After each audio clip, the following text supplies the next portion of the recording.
Hello, everyone, and welcome back to Nightmare Narratives. I can picture some of you already in bed, maybe some of you just getting home from work. Wherever you are, whatever time it is, I'm glad you're here. If this helps you relax or sleep, please like and subscribe. It means a lot. Now let's get you comfortable, and I'll tell you tonight's story. My name is Frank Carpenter, and I've been a forest ranger for 28 years. I've seen bears tear apart campsites, watched lightning split 100-year-old trees in half, and pulled more lost hikers out of Alaska's wilderness than I care to count.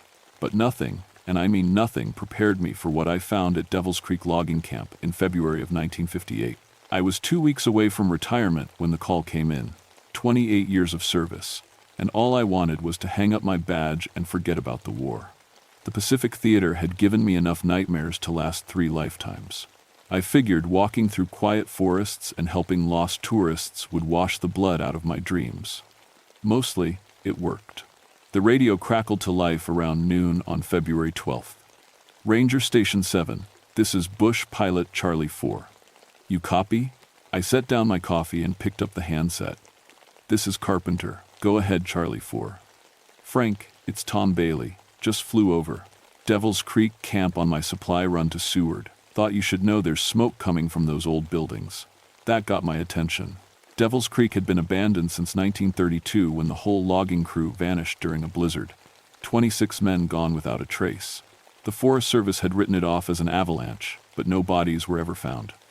The buildings were still standing, but nobody went there anymore. Too remote, too many bad stories. You sure about the smoke, Tom? Positive. Fresh smoke from at least 3 chimneys. And Frank, I could swear I saw someone moving around down there. I stared at the map on my wall. Devil's Creek was 200 miles from Anchorage, accessible only by snowshoe or dog sled in winter. If someone was squatting in those buildings, they'd picked one hell of a place to hide. Any idea how they got in there? No, vehicle tracks I could see. But the snow's been falling heavy the past week, could have covered them. Up. After Tom signed off, I sat back in my chair and rubbed the scars on my left hand, where the shrapnel had taken 2 fingers. 26 years since Guadalcanal, and I could still feel phantom pain in those missing digits when a storm was coming. The smart thing would be to wait for spring. Let whoever was camping in the old buildings freeze or starve if they were too stupid to come out. But regulations were regulations, and I'd never filed an incomplete report in 28 years. I wasn't about to start with 2 weeks left on the job. I packed my gear that afternoon, my .30-30 Winchester, compass, emergency radio, and enough food for 3 days. The temperature was dropping fast, -30 and falling. I'd survived worse in the Philippines, but at least there I'd had my squad watching my back. The snowshoe trek took me most of the next day. The forest was eerily quiet. Usually you'd hear something: birds, squirrels, even wind through the trees. But the deeper I went into Devil's Creek territory, the more the silence pressed in around me like a living thing. I made camp 5 miles out and tried to raise the ranger station on my radio. Nothing but static and what sounded like distant music. Big band music, like the kind we used to hear on Armed Forces radio. That was strange. The emergency frequency should have been clear. The next morning, I climbed the ridge overlooking Devil's Creek camp. Tom had been right about the smoke. 3 buildings had thin gray streams rising from their chimneys. But something else caught my eye: footprints in the snow between the buildings. Not random tracks like you'd expect from people living there. These prints formed perfect circles around each building, like someone had walked the same path over and over again. I counted 15 structures total: bunkhouses, a mess hall, equipment sheds, and the main office building, all exactly as they'd been left in 1932, just weathered and gray. But those 3, with the smoking chimneys, looked almost maintained. Fresh chinked logs, cleared snow from the roofs. Through my binoculars, I watched the buildings for 2 hours. No movement, no sounds. Just the smoke rising straight up in the still air. I was probably looking at harmless vagrants who'd found shelter for the winter. During the Depression, plenty of men had disappeared into the Alaska wilderness rather than stand in breadlines. Some of them were probably still out there, living like hermits, but something felt wrong. Maybe it was the war talking that sixth sense, that kept you alive when snipers were drawing beads on your position. The forest around Devil's Creek felt like a held breath, like the whole wilderness was waiting for something terrible to happen. I checked my rifle and started down the ridge. The first thing I noticed was the smell. It hit me halfway down the slope, a sweet, rotten odor that reminded me of the field hospitals in the Pacific. But underneath that was something worse. Something that made my war-trained nose wrinkle with recognition. I'd smelled it before, on Guadalcanal, when we'd found what was left of Henderson's patrol after the Japanese had been at them for 3 days. It was the smell of meat that had been prepared. The footprints in the snow were even stranger up close. They formed perfect circles around each building, worn deep into the snow like someone had walked the same path thousands of times. But here's what made my skin crawl. All the prints were the same size, same boot, same gait, same depth. Like one person had made every single track. I approached the mess hall first, the largest building with smoke coming from its chimney. The windows were too dirty to see through, but there was definitely someone inside. I could hear movement, footsteps, scraping sounds, and something else, something that sounded like chewing. I knocked on the door. Forest Service. Anyone in there? The sound stopped immediately. Complete silence for maybe 30 seconds. Then I heard footsteps approaching the door, heavy boots on wooden floors. The footsteps stopped right on the other side of the door. "We're hungry," came a voice from inside. Male, but strangely hollow. "So very hungry." "I'm Ranger Carpenter. You folks need any help? It's 30 below out here." Another long pause. Then the voice again. But this time, I heard something that made my blood freeze. It wasn't one voice, it was several voices, speaking the exact same words at the exact same time. "We've been hungry for so long." I backed away from the door and circled around to try the windows. The glass was filthy, but I could make out shapes moving inside. People, but they moved wrong. Too stiff, too coordinated, like they were all marching to the same drumbeat. Through a crack in the boards, I saw them, 6 men in loggers' clothing, sitting around a wooden table. At first glance, they looked normal, just skinny guys sharing a meal. But when I looked closer, my stomach turned over. They were impossibly thin, not just malnourished, skeletal. Their clothes hung on them like scarecrows, but their stomachs bulged out like they'd swallowed basketballs. And they were eating, constantly eating, their hands moving up to their mouths in perfect synchronization, but there was nothing on the table. They were going through the motions of eating, but their hands were empty, pantomiming a feast while their sunken eyes stared at nothing, and they never stopped. Hand to mouth, like machines that couldn't shut off, I pulled out my radio. Static and that same big band music, louder now. Through the static, I thought I heard voices talking about timber yields and production quotas. Old voices, with 1,930 seconds accents. One of the men inside turned toward the window. I got a good look at his face and nearly dropped my radio. He was old. Not just old, ancient, wrinkled and weathered like he'd been left out in the elements for decades. But his eyes were completely black. No whites, no pupils, just solid black like pools of tar. And he was smiling, a wide, impossible smile that showed too many teeth. I backed away from the building and headed for the next one with smoke. I had to know what I was dealing with before I could radio for help. The Forest Service would want details, evidence. They'd want to know if these men were dangerous or just crazy. The second building was a bunkhouse. Same smell, same circular footprints in the snow. Through the window, I saw more men. Same impossible thinness, same bulging stomachs, same synchronized eating motions. But these men were wearing different clothes, decades of different clothes, like they'd been adding to their group over the years. I counted 8 this time. The youngest looked like he might have been in his 20s, but his hair was completely white. The oldest.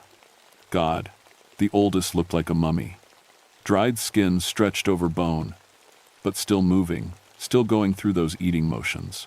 In the corner of the room, I saw something that made me reach for my rifle. Bones. Human bones, gnawed clean and stacked in neat piles. Arm bones, leg bones, ribs, and skulls, too many skulls for the number of men I could see. I was looking at cannibals, but not ordinary cannibals. These men had been eating people for decades, and somehow they were still alive. Still hungry, The radio crackled to life. Through the static came a voice I recognized: Tom Bailey, the pilot who'd spotted the smoke. Frank? Frank, are you there? Something's wrong with my radio. I keep hearing these voices. I grabbed the handset. Tom, this is Frank. Where are you? Flying back from Seward. But Frank, listen, I flew over Devil's Creek again, and I saw something. There are people outside now. Lots of people. They're all walking in circles around the buildings. I looked around the camp. I didn't see anyone outside. Tom, I'm at the camp right now. There's nobody. Then I saw them. They came out of the buildings all at once. Not just the 6 from the mess hall or the 8 from the bunkhouse. Dozens of them. All wearing the same hollow expression. All moving with that same wrong synchronization. And they were all walking toward me. 26 men. I counted them as they emerged from the various buildings, and the number matched exactly with the logging crew that had vanished in 1932. But these weren't the same men, couldn't be. Some of them looked like they'd been dead for years, mummified by the cold and preserved by something I didn't want to think about. They arranged themselves in a perfect circle around me, about 50 feet out. Just stood there, swaying slightly, their black eyes fixed on me with an intelligence that was definitely not human. I raised my rifle. Stay back, Forest Service.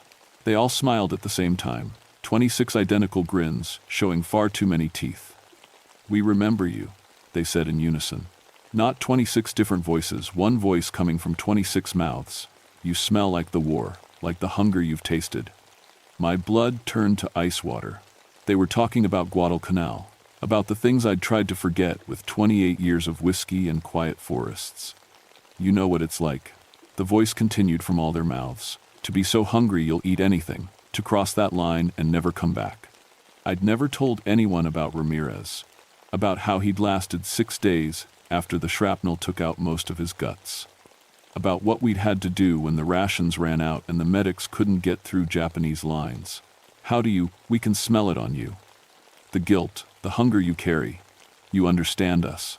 They started walking closer, still in perfect formation. I aimed at the nearest one and pulled the trigger. The bullet took him center mass, spun him around, dropped him in the snow. But the others didn't react at all. They kept walking, kept smiling, and then the one I'd shot stood back up. There was a hole in his chest big enough to put my fist through. I could see daylight through the other side, but he brushed snow off his jacket and rejoined the circle like nothing had happened.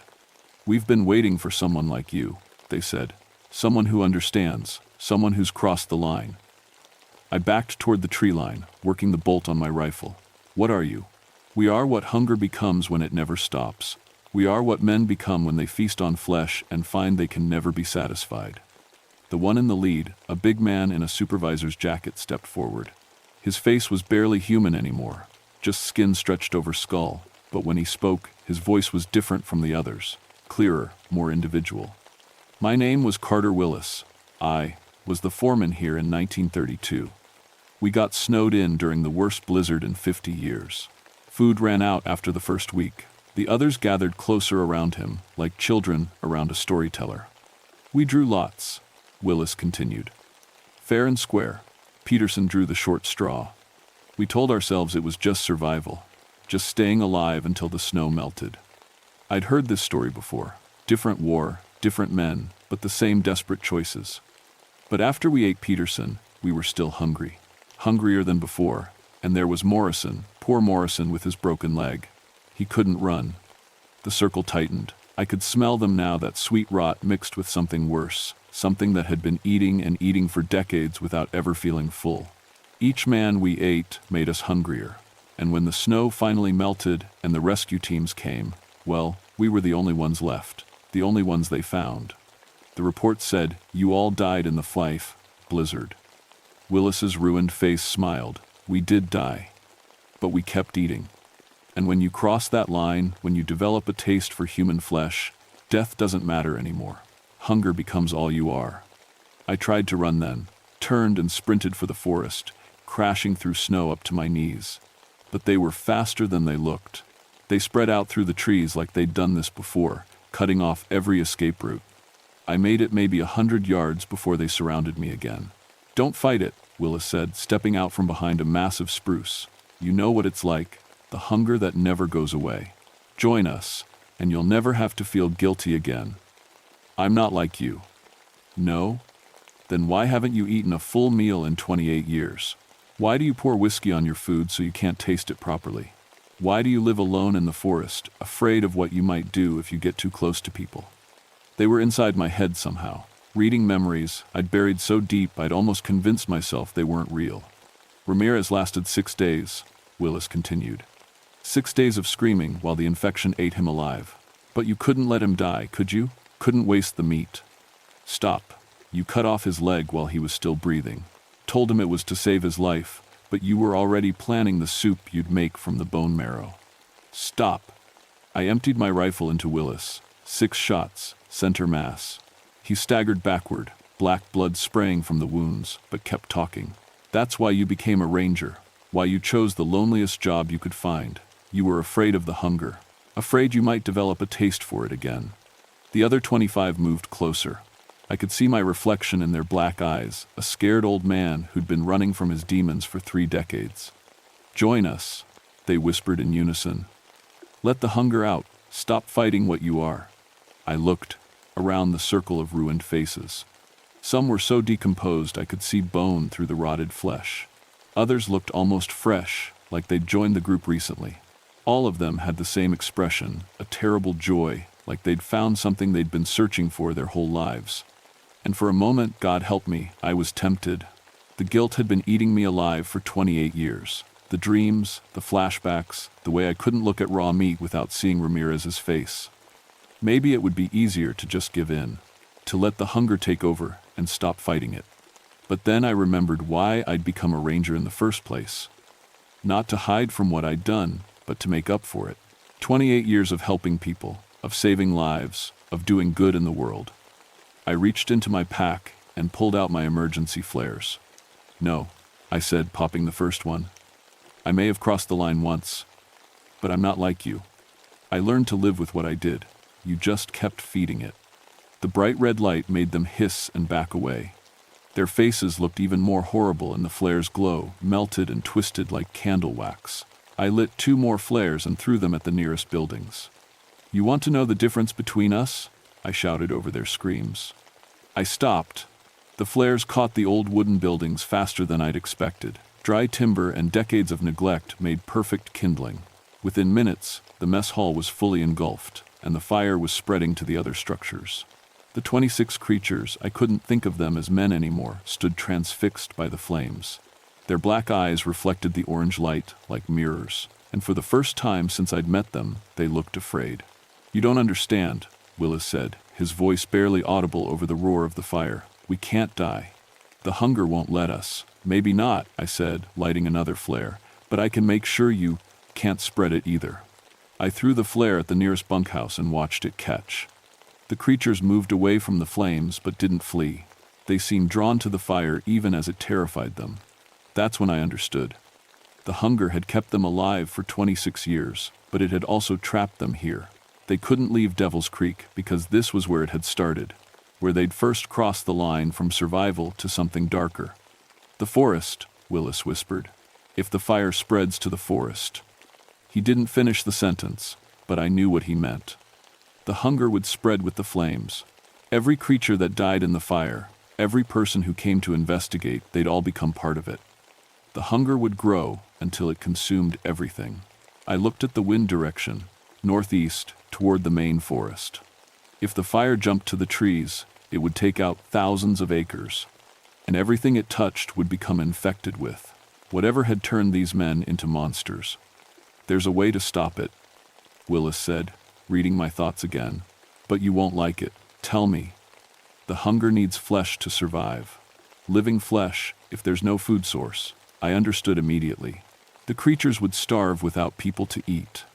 But as long as they remained alive or whatever they were, they'd always be a threat. Always be waiting for the next lost hiker or stranded pilot. How many people have you killed over the years? Dozens. Hunters, prospectors, anyone unlucky enough to find this place. We'd take them one at a time, make them last. But it's never enough. The hunger always comes back. The fire was spreading faster now. 2 more buildings had caught, and the heat was becoming unbearable. But the creatures still hadn't moved. They stood in their perfect circle, watching me with those horrible black eyes. "What happens if I leave?" I asked. "We follow. The hunger follows. It's tasted, you now smelled your guilt. It knows what you are." I thought about Tom Bailey, circling overhead in his plane. About the rescue teams that would come looking for me when I didn't report in. About every innocent person who might stumble across this place in the years to come. 28 years of trying to make up for what I'd done on Guadalcanal. 28 years of good work, of lives saved and people helped. But it would all be meaningless if I let this hunger loose in the world. I pulled out my last 3 flares and my emergency fuel canister. Military grade, designed to burn hot enough to melt steel.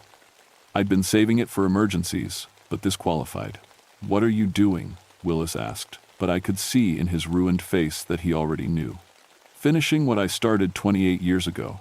I doused myself with the fuel. It was cold against my skin, but I barely felt it. All I could think about was Ramirez's face as I'd cut into his leg. The way he'd looked at me, not with horror, but with understanding. Like he knew what I had to do and forgave me for it. "You can't," Willis said. "The guilt you carry, we can take that away. You'll never have to remember what you did." "The guilt is what makes me human," I said, striking a match. "Without it, I'd be just like you."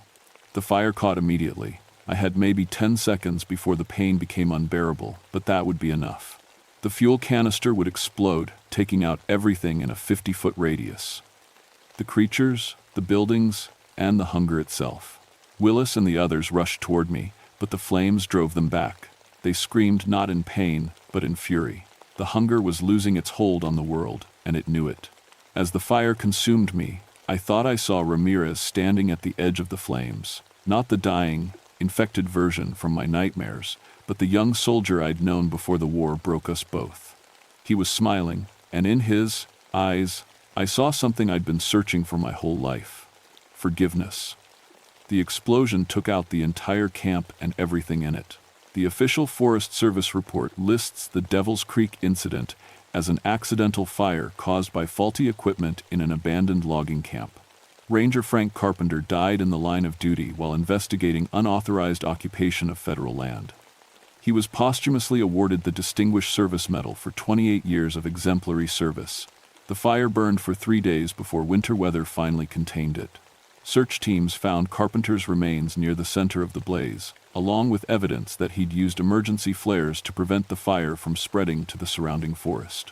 His actions saved thousands of acres of wilderness. The area was permanently closed to civilian access due to unstable soil conditions following the fire. Official surveys confirmed that the ground had been so thoroughly burned that nothing would grow there for decades. What the surveys didn't mention was that the soil itself seemed wrong, somehow too dark, too rich, like it had been fertilized with something other than ash. Tom Bailey, the bush pilot who'd first spotted smoke at the camp, reported radio interference in the area for months after the fire. Emergency frequencies would pick up fragments of old conversations, big band music, and sometimes what sounded like chewing. The Forest Service blamed atmospheric disturbances caused by the burned landscape. Bailey stopped flying over Devil's Creek after his radio picked up a transmission that sounded like Frank Carpenter's voice saying, "The hunger is contained. Do not come here." No human remains other than Carpenter's were ever found at the site. The Forest Service assumed that any squatters had fled before the fire reached them.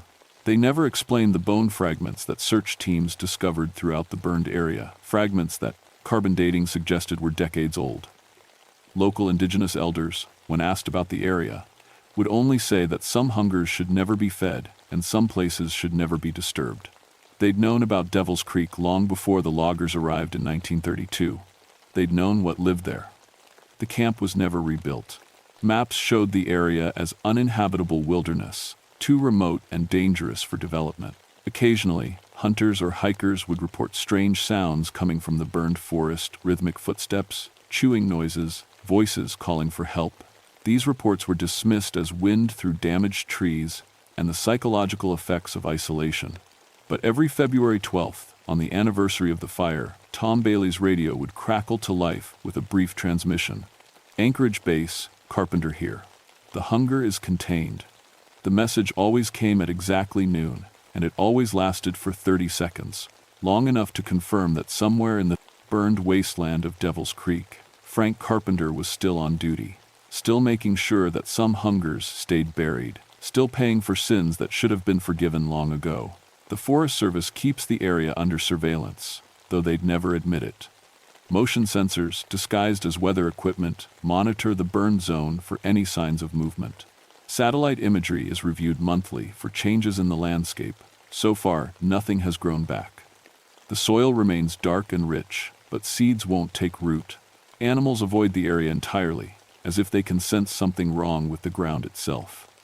Sometimes, during winter storms, the monitoring equipment picks up heat signatures moving through the burned forest. Always the same pattern, figures walking in perfect circles around the location where the buildings once stood. The signatures appear for exactly 26 minutes, then vanish without explanation. The official position is equipment malfunction, caused by electromagnetic interference. But the technicians who review the recordings have noticed something troubling. Each year, the heat signatures seem a little stronger, a little more distinct, as if whatever Frank Carpenter contained in that fire is slowly working its way back to the surface. And every February 12th, when Tom Bailey's radio picks up that familiar transmission, the message is slightly different. Each year, it gets a little harder to understand. Each year, it sounds a little less like Frank Carpenter and a little more like something else, something hungry. But the area remains closed. The warnings remain in place. And somewhere in the darkness of the burned forest, a ranger continues his patrol, making sure that some doors stay locked forever. Even if keeping them closed costs him everything. Even if the hunger never truly dies. Even if, someday, 26 voices might start speaking as one again.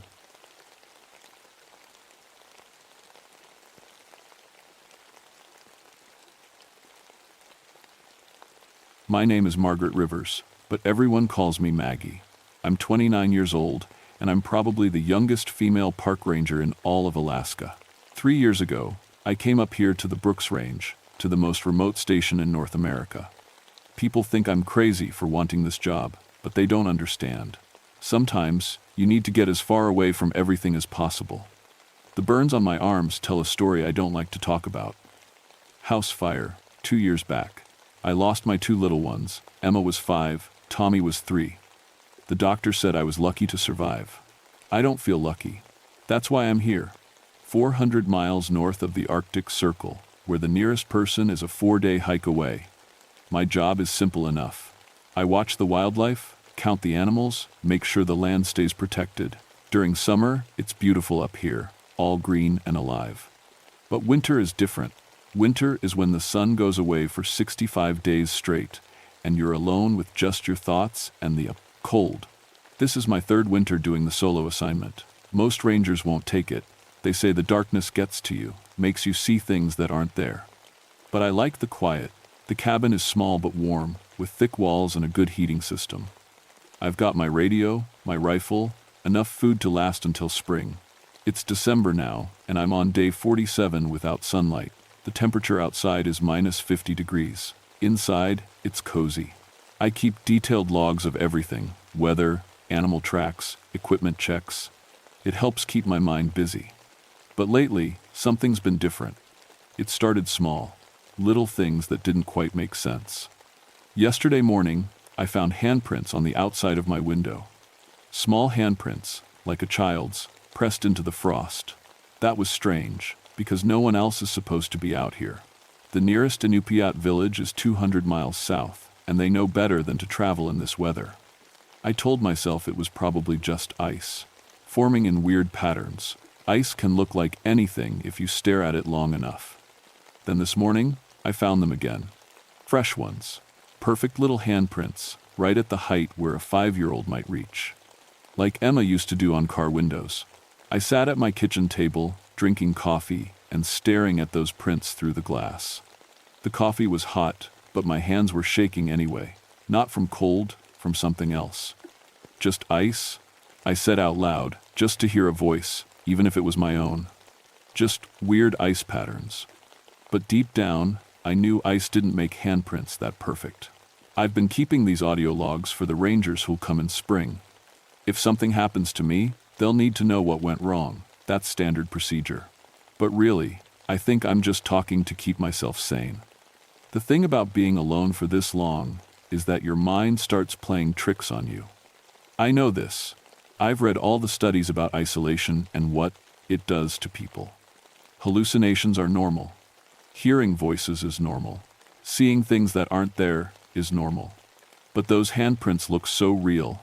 Tonight, I'm going to clean them off the window and see if they come back. That'll prove it's just ice. Just patterns that form overnight in the frost. Then, I can stop thinking about them. I have to stop thinking about them. Because when I look at those small handprints, all I can think about is Emma and Tommy, and how they used to press their faces against windows when it snowed. How they'd write their names in the fog with their little fingers. And that's a road my mind can't go down. Not here. Not alone. Day 48. The handprints came back. I cleaned the window last night with hot water, scrubbed every inch of frost away. This morning, they were there again. 5 little handprints, perfectly spaced, like someone small had been trying to look inside. But that's not the worst part. The worst part is what I found in the snow. Footprints. Small ones, leading right up to my cabin. Child-sized boots, maybe size 10 or 11. The prints come from the tree line, walk straight to my door, then just stop. Like whoever made them disappeared right at my doorstep. I followed the trail back to the trees with my flashlight. The beam cut through the darkness, showing me track after track in the snow. But about 50 yards from the cabin, they stopped. Just ended, like the person making them had vanished into thin air. I stood there in the cold, my breath making clouds in the beam of my flashlight, and I felt something I hadn't felt since the fire. Fear. Real, deep-down fear that makes your stomach twist up. "Hello?" I called out. My voice sounded tiny in all that empty space. "Is someone out there?" Nothing. Just whined through the trees. But I swear I heard something else. Something that made my blood go cold. Laughter. Soft, high-pitched laughter, like children playing. I ran back to the cabin and locked the door. Sat at my radio and tried to call for help, but all I got was static. The radio's been acting up lately. Instead of normal static, it makes these weird sounds, almost like whispers or singing. I know what you're thinking if you ever hear these tapes. You're thinking I'm losing it, that the isolation is getting to me. Maybe you're right. Maybe those footprints are just snow drifts, and maybe that laughter was just wind through the trees. Maybe the handprints are ice, and maybe my radio is just broken. But I've been doing this job for 3 years. I know the difference between animal tracks and human tracks. I know what wind sounds like and what laughter sounds like. And those prints, they were fresh. Made sometime after the snow stopped falling around midnight. The temperature outside was minus 45 degrees last night. No child could survive 10 minutes in that cold, let alone walk 50 yards through deep snow to my cabin. So, either I'm going crazy or something impossible is happening out here. I spent the day checking my equipment, making sure everything was working right. The heating system is fine, the walls are solid, the door lock's tight, my rifle is loaded and ready. But none of that makes me feel better. Because how do you fight something that leaves footprints but no trail back? As evening came on, I started hearing new sounds. Tapping on the walls, soft and rhythmic, like someone knocking, but not quite, more like fingers drumming against wood. I went outside with my rifle and my flashlight. Walked all around the cabin, checking every inch. No footprints in the snow, no sign that anyone had been there. But the tapping continued from inside. When I came back in, it stopped. Now it's late, and I'm sitting here with all the lights on, writing this log. The cabin feels different tonight, warmer somehow, which doesn't make sense because I haven't touched the heat. The temperature gauge says it's 20 degrees warmer in here than it should be. And I keep hearing things, soft sounds, like whispers in another language. Sometimes it sounds like singing, the kind of songs mothers sing to help children sleep. I found something else today, too, drawings. They were stuck under my door when I woke up. 4 pieces of paper, covered in crayon drawings of stick figures. Adults and children holding hands. A house with smoke coming out of the chimney. A family sitting around a table. The paper was old and yellowed, like it had been buried in snow for years. The crayons were worn down to tiny stubs. And the drawings? They looked like the kind of pictures Emma and Tommy used to make. I should throw them away. I know I should, but I put them on my kitchen table instead, next to my coffee cup.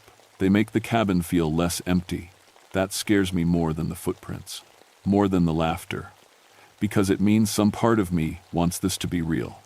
Some part of me wants to believe that somewhere out there in the dark and cold, there are children who need help. And that's dangerous thinking when you're alone in the wilderness. Day 52. They're getting bolder. I can hear them outside every night now, voices calling my name through the wind. Maggie, they say, soft and sweet. Maggie, we're cold. Maggie, can you help us? The voices sound young, maybe 5 or 6 years old. Sometimes they speak English, sometimes something else. Inupiat, I think, though I only know a few words of the language. I've stopped going outside after dark. Whatever's out there, it wants me to come to it. And every bone in my body tells me that's a bad idea. The handprints on my window have multiplied. Now there are dozens of them, all over the glass. Small hands, pressed against the frost from outside.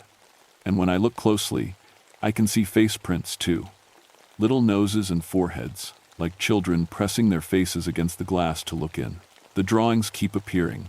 Every morning, there are new ones slipped under my door.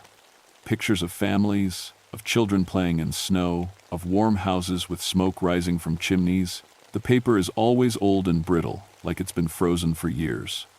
But today, I found something different. A drawing that made my hands shake so hard I dropped it. It was a picture of our house, my old house, where Emma and Tommy died, drawn in careful crayon lines, with stick figures of a mother and 2 children standing in front. At the top, in shaky letters, someone had written, Maggie's family. No one up here knows about my children. No one knows about the fire. I never told anyone. So how could this drawing exist? I did some research on my radio, during the brief times it works normally. Asked the dispatcher in Fairbanks about the history of this area. What she told me made my blood run cold. In 1847, there was an Inupiat village, about 10 miles from here. During one of the worst winters on record, the adults had to travel far to find food. They left the children in the village, thinking they'd be back in a few days. A blizzard came, lasted 3 weeks. When the hunters finally made it back, they found the village buried in snow. All the children had frozen to death, huddled together in the largest building, trying to stay warm. The village was never rebuilt. The Inupiat say the area is cursed, that the spirits of those children still wander the land, looking for warmth and comfort they'll never find. I told the dispatcher I was asking for a research project. But really, I needed to know what I might be dealing with. The temperature inside my cabin keeps rising. It's now 40 degrees warmer than it should be, and I haven't touched the thermostat. The heat is so strong that ice has started melting off the inside walls. Water drips constantly from the ceiling. But here's the thing that really scares me. The heat feels good. After months of bitter cold, this warmth feels like a hug. It feels like coming home. And I think that's the point. Last night, I heard children singing outside, the same lullaby my grandmother used to sing to me, and that I used to sing to Emma and Tommy. But they were singing it in Inupiat, in voices that sounded far away and sad. I opened the door just a crack to listen better. The singing stopped immediately, but I could feel them out there, watching, waiting. I know you're there, I said into the darkness. What do you want? For a long moment, nothing. Then, so quiet I almost missed it. We're cold, Maggie. We're so cold. I slammed the door shut and locked it. But part of me, the part that still aches for my lost children, wanted to open it again. Wanted to call them inside where it's warm. That's what they want. I understand that now. They don't want to hurt me. They want what I want. Comfort, warmth, family. They want someone to take care of them, to sing them to, sleep, to make them feel safe. And God help me, I want to give them that. I keep thinking about Emma and Tommy, about how scared they must have been during the fire, how they called for me, and I couldn't get to them in time, how they died cold and afraid while I was trapped in another room, screaming their names. These children outside, these spirits or whatever they are, they're just like my babies were in those final moments, cold and scared and needing their mother. I've started leaving food outside. Just small portions, crackers, soup, warm milk in a thermos. It's always gone by morning. I tell myself it's probably animals, but I know better. Animals don't arrange the empty containers in perfect little rows. Animals don't leave thank you notes written in crayon. The radio is getting worse. Now it only picks up children's voices, singing songs I've never heard. Beautiful, haunting melodies that make me cry without understanding why. I should be scared. I know I should be. But instead, I feel something I haven't felt since the fire. I feel needed. Day 56. I saw them tonight. Not shadows or glimpses or tricks of light. I saw them clearly, standing in the snow outside my window. 5 children, maybe 6 years old, wearing old-fashioned winter clothes that were torn and faded. Their skin was pale blue-white, like they'd been in the cold too long. But their eyes were bright and alive and looking right at me. They were beautiful and terrible at the same time. I opened the door and stepped outside in my bare feet. The cold bit at my skin, but I didn't care. These children needed help. "Are you okay?" I asked them. "Are you hurt?" The oldest one, a little girl with long dark hair, stepped forward. When she spoke, I could see her breath in the air, but her voice sounded like it was coming from far away. "We've been waiting for you, Maggie," she said. "We've been waiting so long." "Waiting for me? Why?" "Because you understand," said a little boy beside her. "You lost your children too. You know what it feels like." My heart stopped. "How do you know about my children?" "We know about loss," the girl said. "We know about cold. We know about being afraid and alone." They stepped closer, and I could see them more clearly. Their clothes were from another time, long coats and thick boots that looked handmade. Inupiat children, just like the ones who died in the blizzard more than a century ago. "You're the children from the village," I whispered. "We've been here ever since," the girl said, waiting in the cold. Waiting for someone who would understand. "What do you want from me?" "We want to be warm," she said, and her voice broke like she was about to cry. "We've been cold for so long, Maggie, so very long." I felt tears freezing on my cheeks. These poor babies, trapped here for over 100 years, never able to rest, never able to find peace. "How can I help you?" I asked. The children looked at each other, then back at me. "Let us come inside," the girl said. "Let us be warm with you." I should have said no. Some part of my mind was screaming at me to run, to lock the door, to call for help. But looking at these children, 7 days, these lost, frightened children, all I could think about was Emma and Tommy. How they must have felt in their last moments, how much they must have needed me. "Of course," I said. "Come inside where it's warm." They smiled then, and their smiles were heartbreaking and grateful and something else, something that made my skin crawl even as my heart broke for them. They followed me into the cabin, and immediately the temperature began to rise even more. The heat was overwhelming now, making me dizzy and weak. "Is this better?" I asked them. "It's wonderful," the girl said. "But we need more warmth, Maggie. We need the kind of warmth that comes from inside." She reached out and took my hand. Her skin was ice cold, but where she touched me, I felt a strange pulling sensation, like something important was being drawn out of me. "What are you doing?" I asked. "Taking what we need," she said sadly. "We don't want to hurt you, Maggie, but we've been cold for so long." The other children gathered around me, placing their small hands on my arms, my shoulders, my face. Everywhere they touched, I felt that pulling sensation, the warmth leaving my body, flowing into theirs. I understood then what was happening. These children weren't just cold, they were empty, hollowed out by death and time and endless winter. They needed heat, needed life force, needed the very essence that kept me alive, and they were taking it from me. "Stop," I whispered, but my voice was getting weaker. "Please stop." "We can't," the little boy said, and he sounded genuinely sorry. "We need it too much. But don't be scared, Maggie.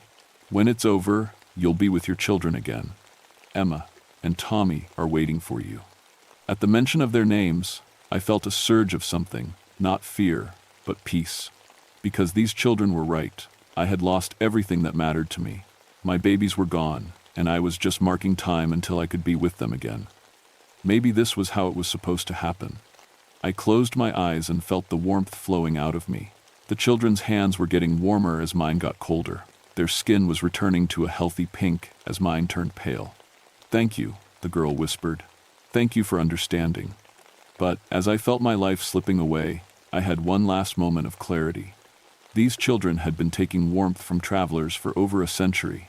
They would never be satisfied, never be truly warm, never find peace. They would just keep taking and taking from anyone who was foolish enough to help them.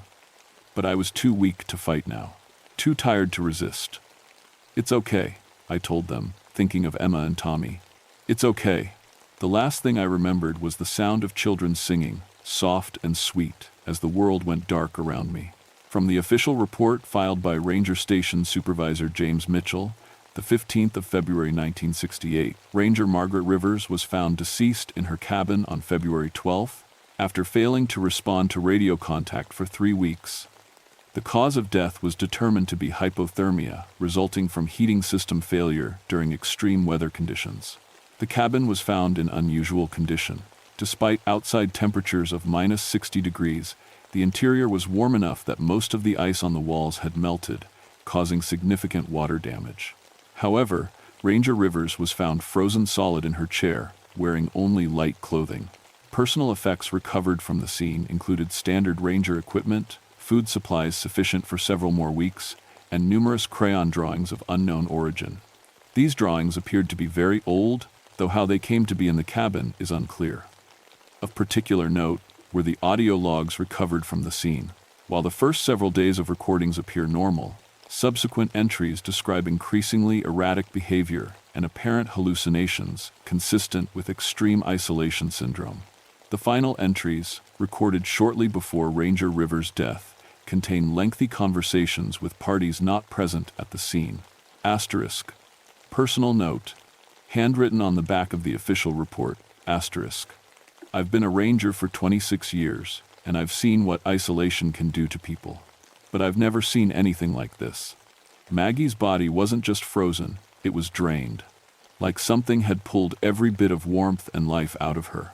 The medical examiner said he'd never seen anything like it. And those drawings, they weren't made by any living child. The paper was older than Maggie herself, and the crayons were worn down to nothing. But the pictures were fresh, like they'd been drawn yesterday. We found handprints all over the outside of the cabin. Small ones, like children, had been pressing their hands against the windows. They were burned into the frost so deep that it took 3 days of warm weather to melt them away. The Inupiat elders I spoke to just shook their heads when I described what we found.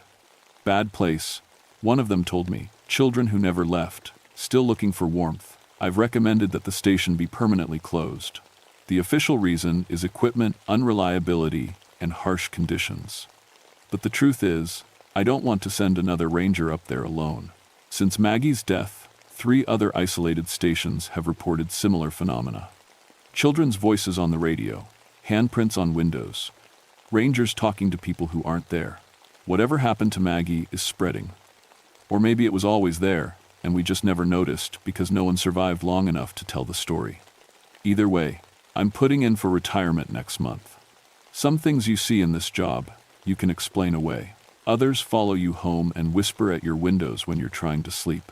The night after we found Maggie's body, I went home to my family. Hugged my kids a little tighter, made sure their rooms were warm enough, because I keep thinking about those drawings, about children who died cold and afraid more than a century ago. And I wonder if warmth is something you can really give to the dead, or if they just keep taking it from the living, one person at a time, forever. Asterisk. Final entry found in Ranger Rivers' personal journal. Asterisk. They're not gone. I thought when I died, they would be satisfied, would finally be warm enough to rest. But they're still here, still cold, still searching. I understand now. The dead don't need warmth, they need life. And no matter how much they take, it's never enough. Because you can't fill an empty space with something borrowed. It just flows. Right through. But I'm with Emma and Tommy now. That part is real. That part is warm. If you ever find yourself alone in the wilderness, and you hear children calling your name in the dark, don't answer. Don't open your door. Don't try to help. Some kinds of cold can never be warmed. Some kinds of lost can never be found. And some kinds of love will destroy you, one small piece at a time, until there's nothing left but the echo of children singing lullabies in the endless night.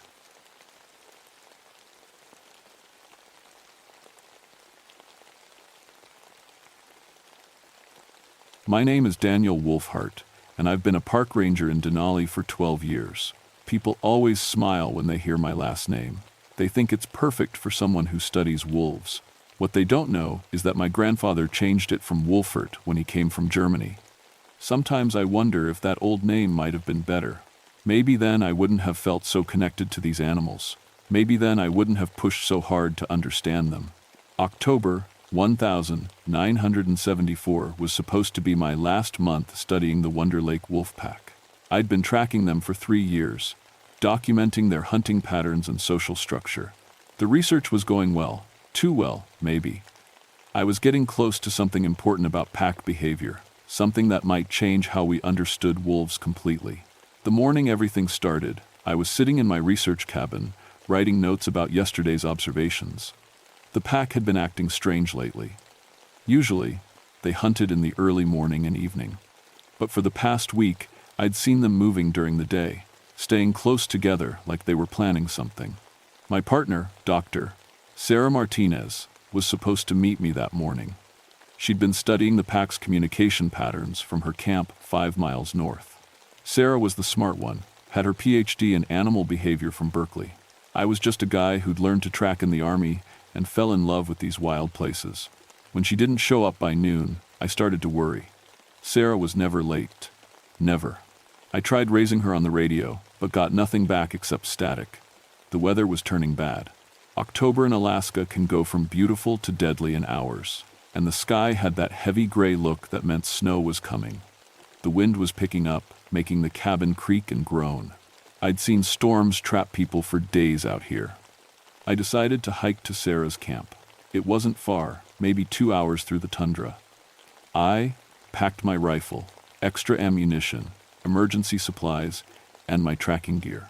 After 12 years in these woods, I could find my way in a blizzard if I had to. The walk started normal enough. I knew every rock and tree between my cabin and hers. But something felt wrong. The usual sounds were missing. No birds. No small animals rustling in the bushes. Even the wind seemed too quiet. About halfway there, I found the first sign that something was very wrong.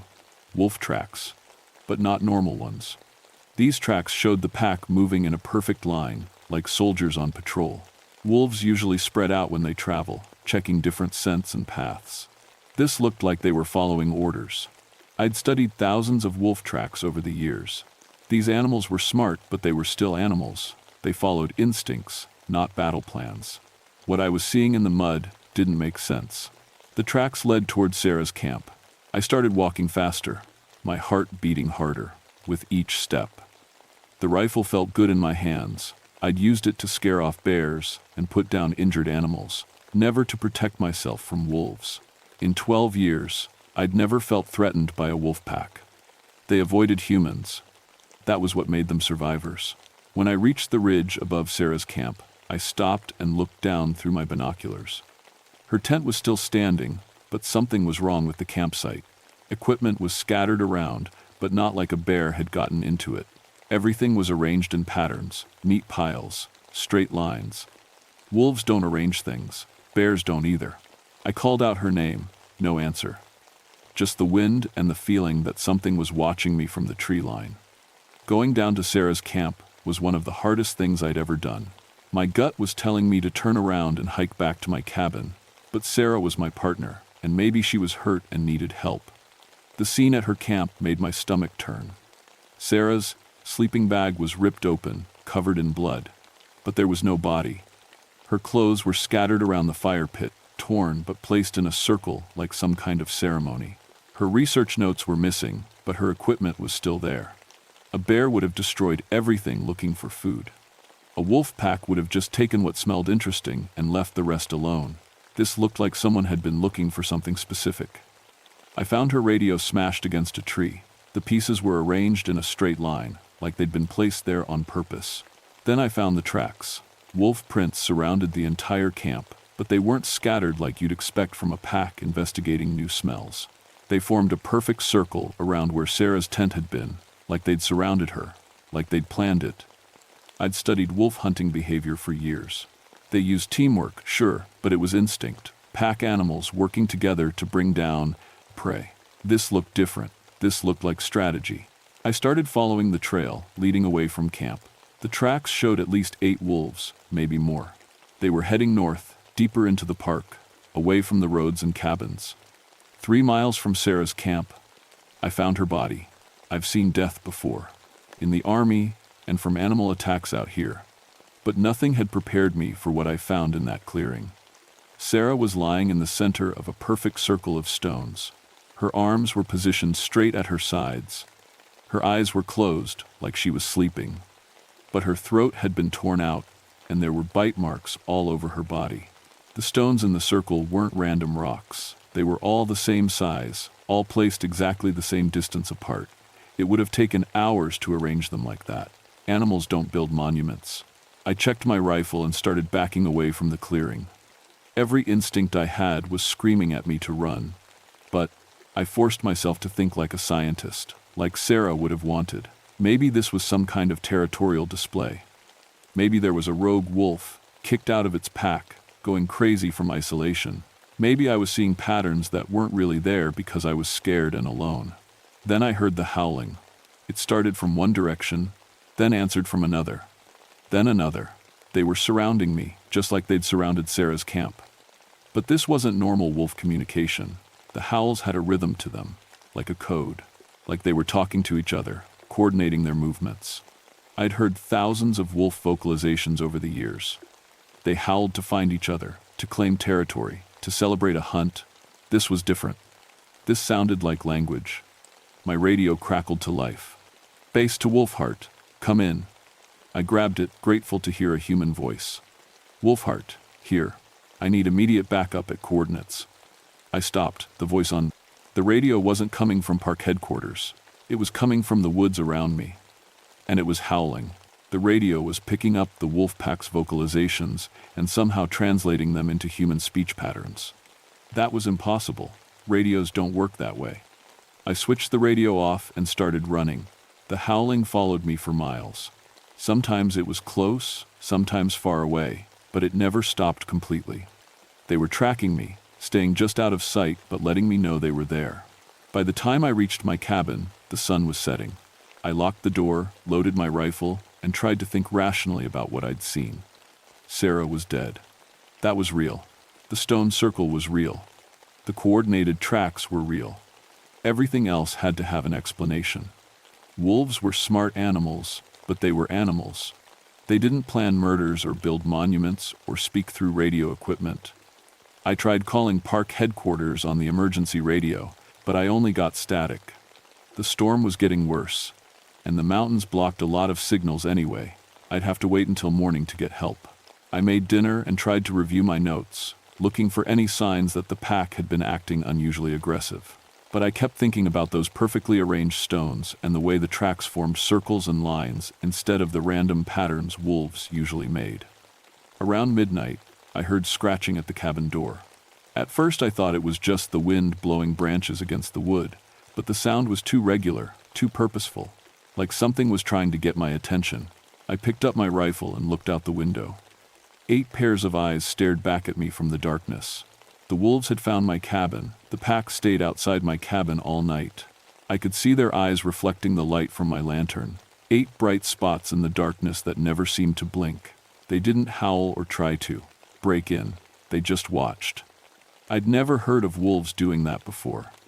They usually avoided human buildings, especially ones that smelled like people and cooking food.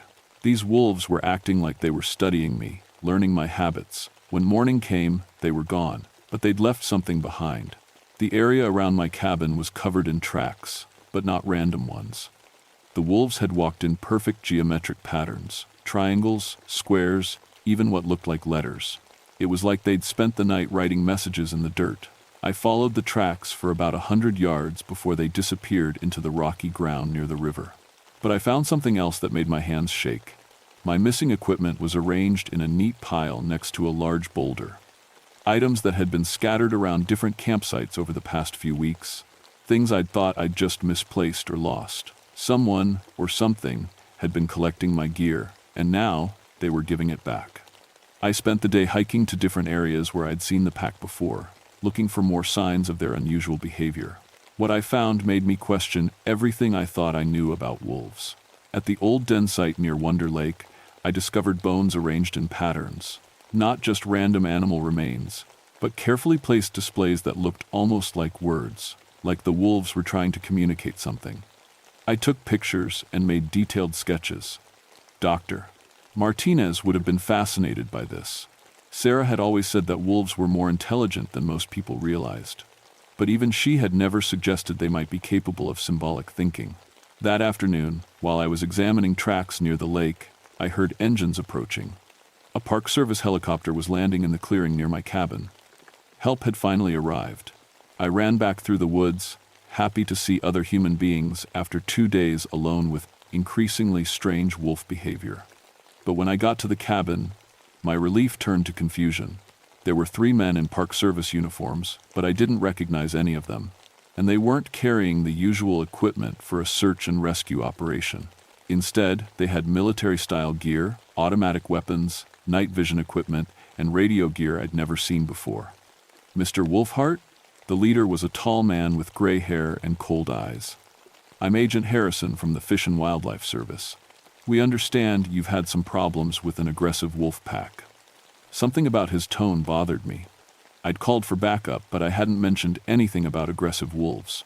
Just that Dr. Martinez was missing, and I'd found her body. How did you know about the wolves? I asked. We've been tracking this pack for several weeks, Harrison said. They've been involved in several incidents. We're here to resolve the situation.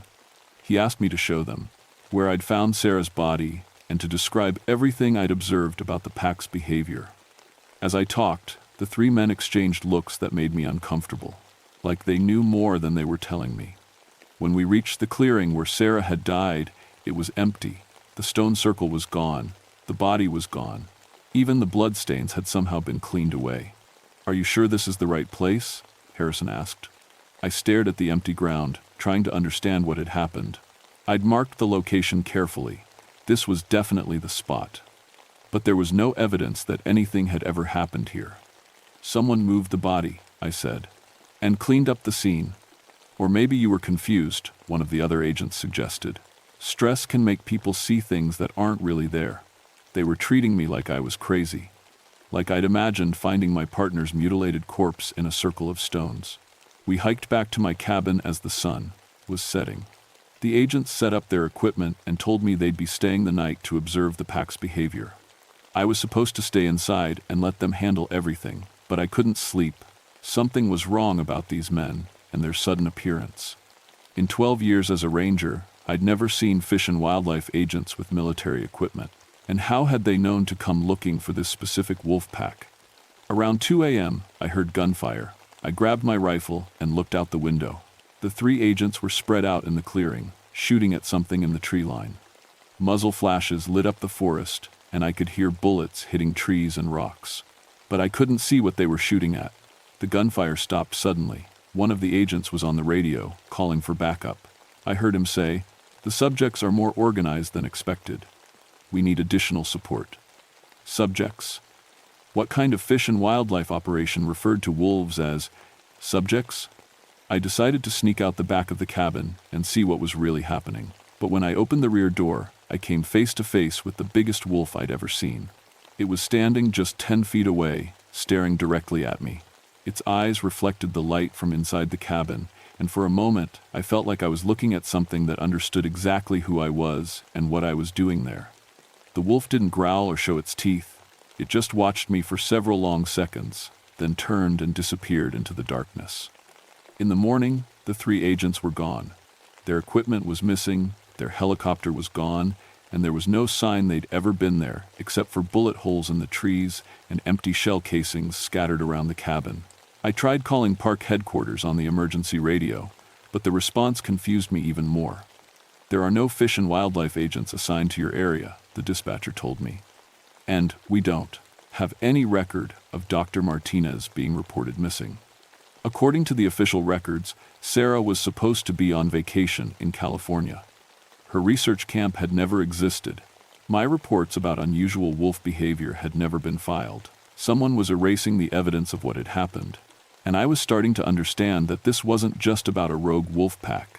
This was about something much bigger and much more dangerous. That night, I made a decision that probably saved my life.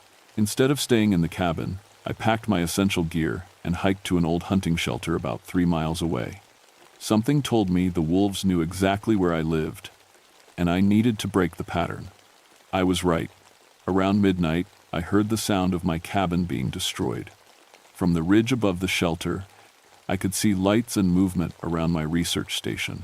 But these weren't wolves making the noise. There were vehicles, more men with equipment, and what sounded like construction work. Someone was cleaning up the scene, making it look like I'd never been there at all. I spent the next day hiding and watching, trying to figure out who these people were and what they wanted. Late in the afternoon, I overheard a radio conversation that changed everything. "The Wolfhart situation is contained," a voice said. "Research data has been recovered, and the witness is isolated. Proceed with termination of remaining subjects." Subjects. They kept using that word about the wolves. "What about the memory inheritance factor?" another voice asked. "That's why we're here. The 1943 protocol failed to account for genetic information transfer. These animals have retained tactical knowledge from their predecessors." 1943. I knew that date. It was when the government had used poison to kill most of the wolf population in this area. Officially, it was to protect caribou herds. But what if there had been another reason? That night, I decided to find the pack and try to understand what was really happening. If these wolves were as intelligent as they seemed, maybe I could communicate with them somehow. I found them at the old den site near Wonder Lake. All 8 adults were there, arranged in a perfect circle around a pile of objects I recognized. Pieces of equipment from various research camps, arranged like some kind of altar. As I approached, they turned to look at me, but none of them ran away or showed aggression. The largest one, a black male that had to weigh at least 120 pounds, stepped forward and did something that froze my blood. It sat down and tilted its head, exactly the way Sarah used to do when she was thinking about a complex problem. Then it walked over to the pile of equipment and used its nose to push items around, arranging them into patterns. Letters. It was spelling out words. Remember. Justice. Revenge. I stared at the words spelled out in camping gear and scientific instruments, trying to process what I was seeing. These wolves weren't just intelligent, they were trying to communicate complex ideas. The black wolf looked at me and then walked to another part of the clearing. It started digging, and the rest of the pack joined in. Within minutes, they'd uncovered something that had been buried there. Human bones, old ones, from the look of them. And mixed in with the bones were pieces of metal, collars, tags, and what looked like radio equipment from the 1942. I understood then. These weren't just wolves. They were the descendants of wolves that had been used in some kind of government experiment decades ago. And somehow, they'd passed down memories of what had been done to them. The sound of helicopters approaching made us all look up. Spotlights were sweeping the area, and I could hear men shouting orders. The cleanup crew had found us. The pack leader looked at me one more time, and in its eyes I saw something that chilled me to the bone. It wasn't just animal intelligence. It was human intelligence, the kind that could plan and remember and want revenge. The wolves scattered into the forest as the helicopters landed. Armed men poured out, shouting orders and spreading out to surround the area. These weren't fish and wildlife agents. They were military, with equipment designed for hunting something very dangerous. I ran toward the tree line, but one of the soldiers saw me and started shooting. I dove behind a fallen log as bullets splintered the wood around me. "Target is mobile," I heard someone shout. "Initiate containment protocol." I was crawling through the underbrush when I heard the howling start. But this wasn't coming from the forest. It was coming from behind the soldiers. The pack had circled around and was attacking from the rear. I heard screaming and gunfire, then more screaming. The wolves were using the same tactical coordination I'd seen in their tracks, working together to take down armed men. I kept crawling until I reached a small stream. then followed it downstream, staying low and trying to put distance between me and the fighting. Behind me, the gunfire was getting sporadic. The screaming had mostly stopped. When I finally stopped to rest, I realized I wasn't alone. The black wolf was standing on the opposite bank of the stream, watching me. It crossed the water slowly, deliberately, and I knew my time had run out. I'd seen what this pack could do to trained soldiers. I was just one man with a rifle. But instead of attacking, the wolf sat down in front of me and did something impossible. It spoke, not with words, but with perfect mimicry of human speech patterns. Sarah's voice coming from the wolf's throat. "Daniel, understand, not your fault." Then it changed to other voices. Men I didn't recognize, speaking in older dialects. The poison. Children dying. Remember the pain. Government promised. Food. Brought death. Passed down. Generation to generation. Never forget. The wolf was speaking with the voices of people who had died decades ago. People who had trusted the government and been betrayed. And somehow, their memories had become part of the pack's genetic inheritance. I lowered my rifle. "What do you want from me?" The wolf tilted its head, Sarah's gesture again, and walked back to the stream. It used its paw to write in the mud. "Witness. Tell. Remember." I understood. They didn't want to kill me. They wanted someone to survive and tell the truth about what had happened here, both decades ago and tonight. The sounds of helicopters were getting closer again. The wolf looked at me one more time, then disappeared into the forest. I made it back to the main park road 3 days later, half frozen and nearly dead from exhaustion. The official story was that I'd gotten lost during a routine survey and suffered from exposure and hypothermia. According to the records, Dr. Sarah Martinez had never been assigned to Denali. My research on wolf behavior had been transferred to another scientist, and the Wonder Lake area was permanently closed to researchers due to environmental sensitivity concerns. The men who cleaned up the scene did a thorough job. My cabin had burned down in an accidental fire. The helicopter crash that killed 3 fish and wildlife agents was blamed on bad weather, and the unusual wolf activity I'd reported was attributed to stress-induced hallucinations. But they couldn't erase everything. I kept copies of my photographs hidden in a safety deposit box in Anchorage, pictures of the bone arrangements, the geometric track patterns, and the burial site with its mixture of wolf and human remains. More importantly, I knew the truth about what government scientists had done in 1943, and what they'd tried to do again in 1974. They'd created something they couldn't control. Wolves with inherited memories, passed down through genetic information from parents to offspring. Animals that remembered every betrayal, every act of cruelty, every broken promise made by the people who were supposed to protect them. I never returned to Denali as a ranger. Couldn't bring myself to go back to those woods, knowing what was still out there. But I kept track of the reports that filtered through the Park Service network. Strange animal behavior in areas where predator control programs had been implemented. Wildlife researchers disappearing in regions with histories of government intervention. Coordinated pack attacks that showed tactical thinking beyond normal animal intelligence. The Wonder Lake pack wasn't the only one. They'd been sharing their knowledge with other groups, spreading the inherited memories across the wilderness. Every few months, I get reports from rangers and researchers who've seen things they can't explain. Wolves that seem to recognize specific types of government vehicles.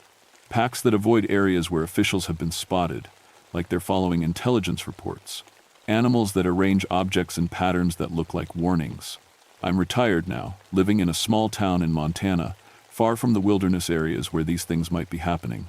But sometimes, when I'm driving the back roads at night, I see eyes reflecting in my headlights that seem too knowing, too intelligent for ordinary wildlife. And sometimes, when the wind is just right, I swear I can hear howling that sounds almost like human voices, carrying messages I don't want to understand. The government files on the 1943 program remain classified. The 1974 incident has been buried under layers of bureaucracy and misdirection. As far as the official records show, none of it ever happened. But the wolves remember, and they're still out there, in every wilderness where government programs once tried to control or eliminate. waiting, planning, passing down their memories to new generations that will never forget what was done to their ancestors. If you're a researcher planning to study wolf behavior in areas with histories of predator control, I have one piece of advice. Don't go alone. Don't trust official assurances that everything is safe. And if you see track patterns that look too organized or hear vocalizations that sound too much like language, get out immediately. Because some wounds run deeper than individual memory. Some knowledge gets passed down in ways science doesn't fully understand yet, and some animals never forgive. The pack that remembers is still watching, still waiting, still planning their justice.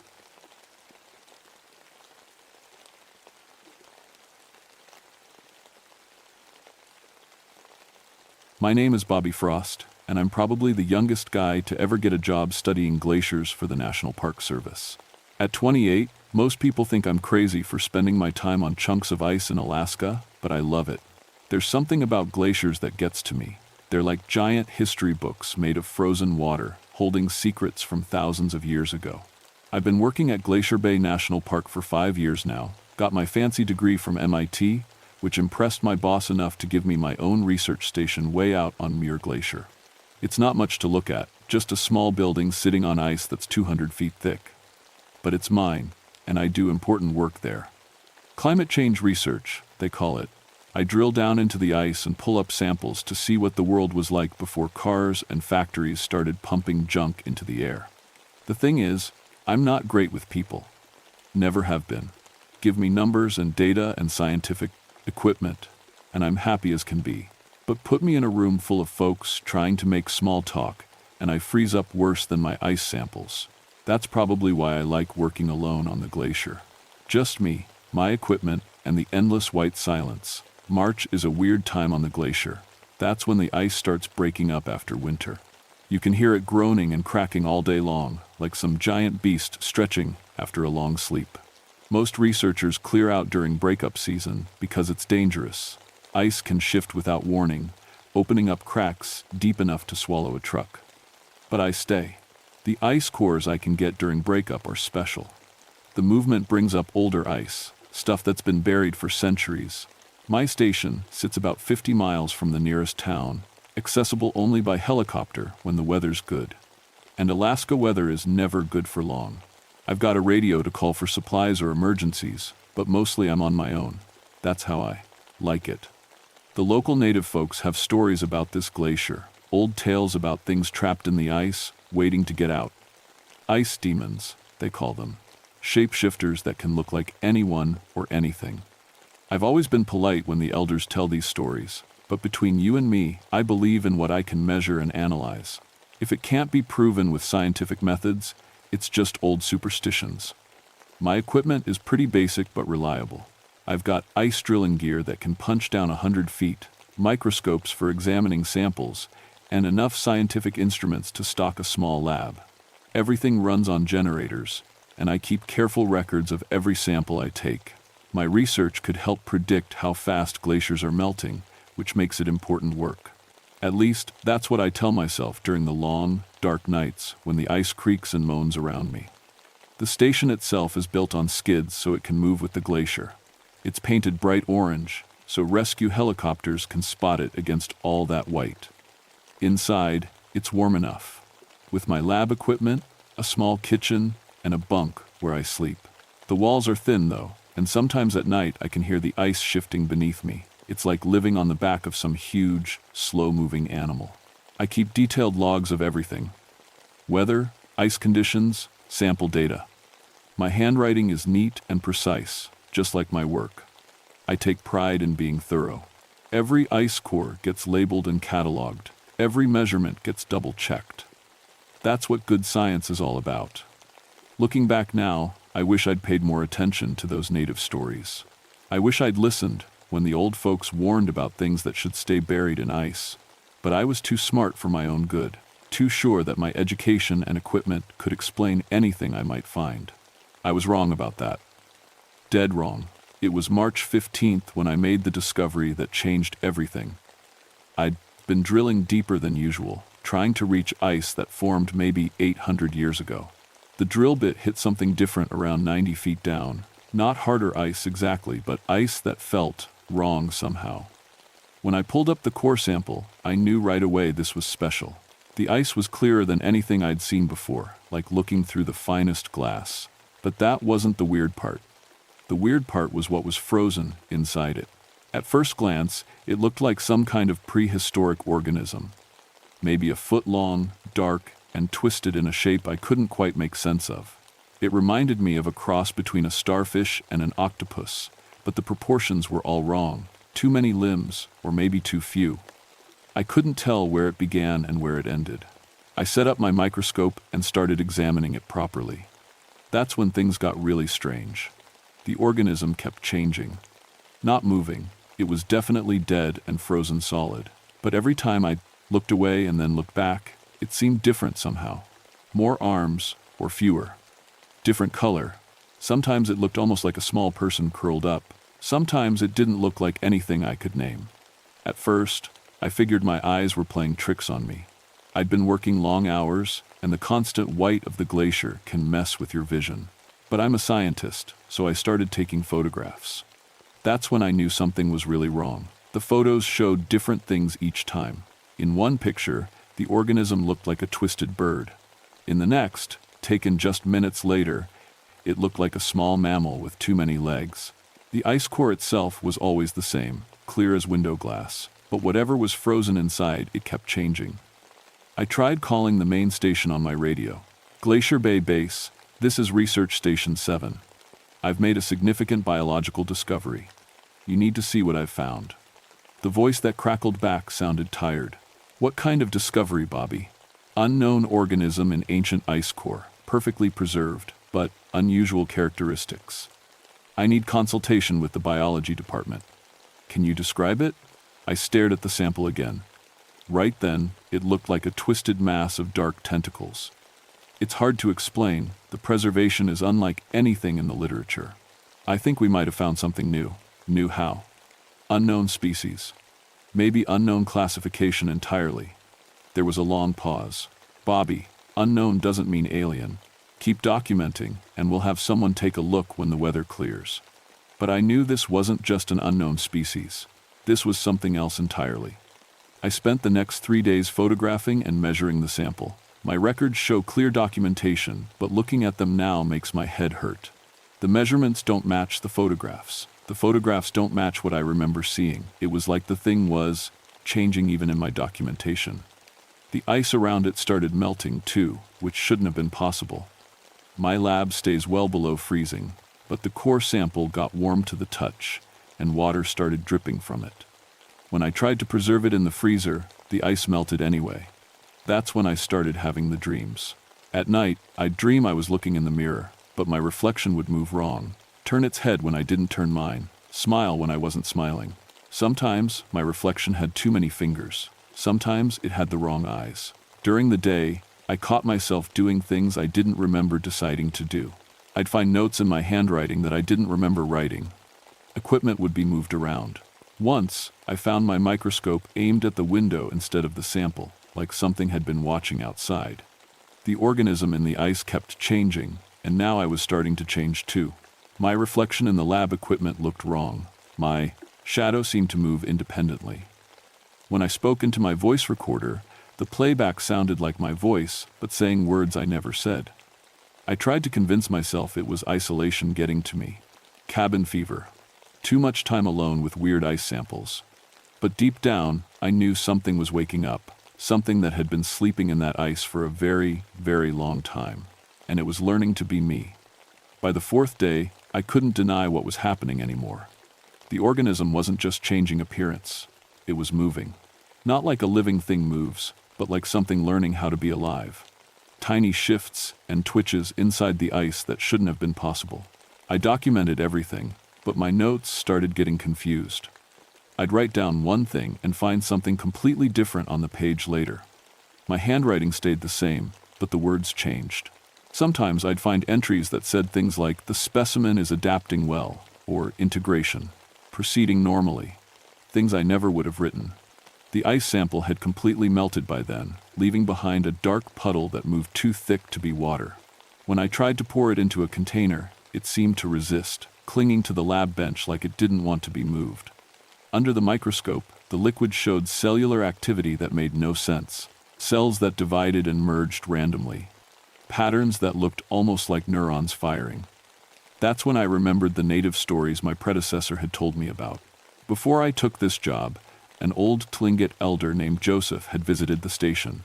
He'd warned the previous researcher about things sleeping in the old ice, things that had been put there on purpose long ago. Some prisons aren't made of stone and steel, he'd said. Some are made of ice and time. I'd filed it away as folklore, but now I dug out my predecessor's notes.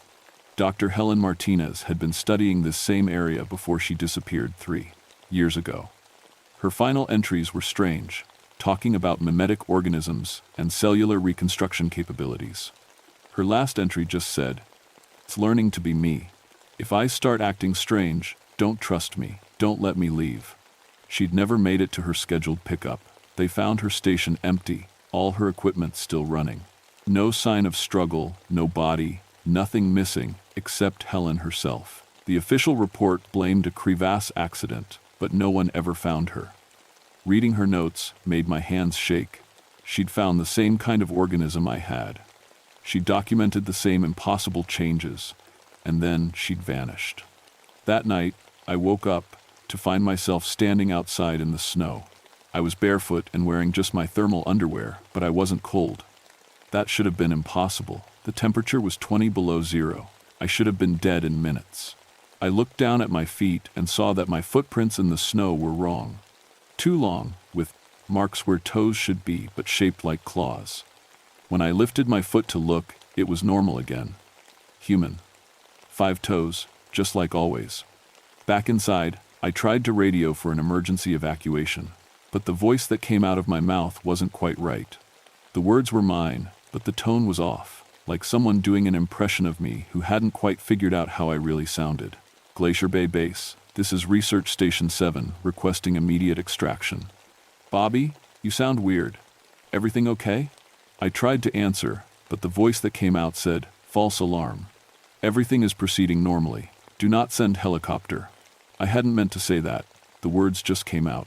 I grabbed the radio microphone and tried again. "No, I need extraction now. There's something wrong here." But the transmission that went out was, "Sorry for confusion. Radio malfunction. All normal here." Something else was using my voice. Something that didn't want me to leave. I smashed the radio with a hammer, but the damage was done. No more communication with the outside world. That's when I started seeing them. Other versions of myself. I'd catch glimpses and reflections on my equipment. Me, but standing in places I wasn't standing. Me, but wearing clothes I wasn't wearing. Me, but with details that were just slightly wrong. One had my face but brown eyes instead of blue. Another had the right eyes but the wrong hands, fingers too long, joints bending in impossible directions. A third looked exactly like me except it was smiling, and I definitely wasn't smiling. They started showing up more often. In the peripheral vision of my good eye. In photographs that developed with extra figures. In the bathroom mirror, standing behind me when I brushed my teeth. The worst part was that they were all studying me. Watching how I moved, how I talked, how I held my coffee cup or tied my boots. They were learning to be more convincing. Copies. I found a journal entry in my handwriting that I definitely didn't write. The original memories are useful but not essential. Physical duplication proceeds according to template. Integration with local environment 73% complete. Expansion to inhabited areas should begin soon. My own hand had written those words, but they weren't my thoughts. I realized that whatever had been in that ice wasn't just one organism. It was something that could divide and multiply, something that could become perfect copies of anything it studied long enough. And I'd been its only teacher for days. How many of me were there now? How long before I couldn't tell which one was really me? On the 7th day, I heard the helicopter coming. The sound of rotor blades should have been the most beautiful thing in the world. Rescue. Extraction. Proof that the outside world still existed beyond this frozen nightmare I'd stumbled into. But all I could think about was how many of me might try to get on that helicopter. I watched through my window as the aircraft circled the station, looking for a safe place to land on the unstable ice. The pilot was Sarah Chen, someone I'd flown with dozens of times. She was good at her job and careful about ice conditions. She'd know if something was wrong. Or would she? I checked myself in the mirror one more time. Still me, as far as I could tell. Blue eyes, check. Small scar on my left cheek from a childhood accident, check. Crooked bottom teeth that I'd never gotten fixed, check. But how could I be sure? The other versions looked exactly like me now. The helicopter touched down about 50 yards from my station, rotors still spinning. Sarah would wait exactly 5 minutes. Standard extraction protocol for unstable ice. If I didn't come out by then, she'd leave and report equipment problems. I grabbed my emergency kit and opened the station door. The cold hit me like a physical blow, but I forced myself to run toward the helicopter. That's when I saw him.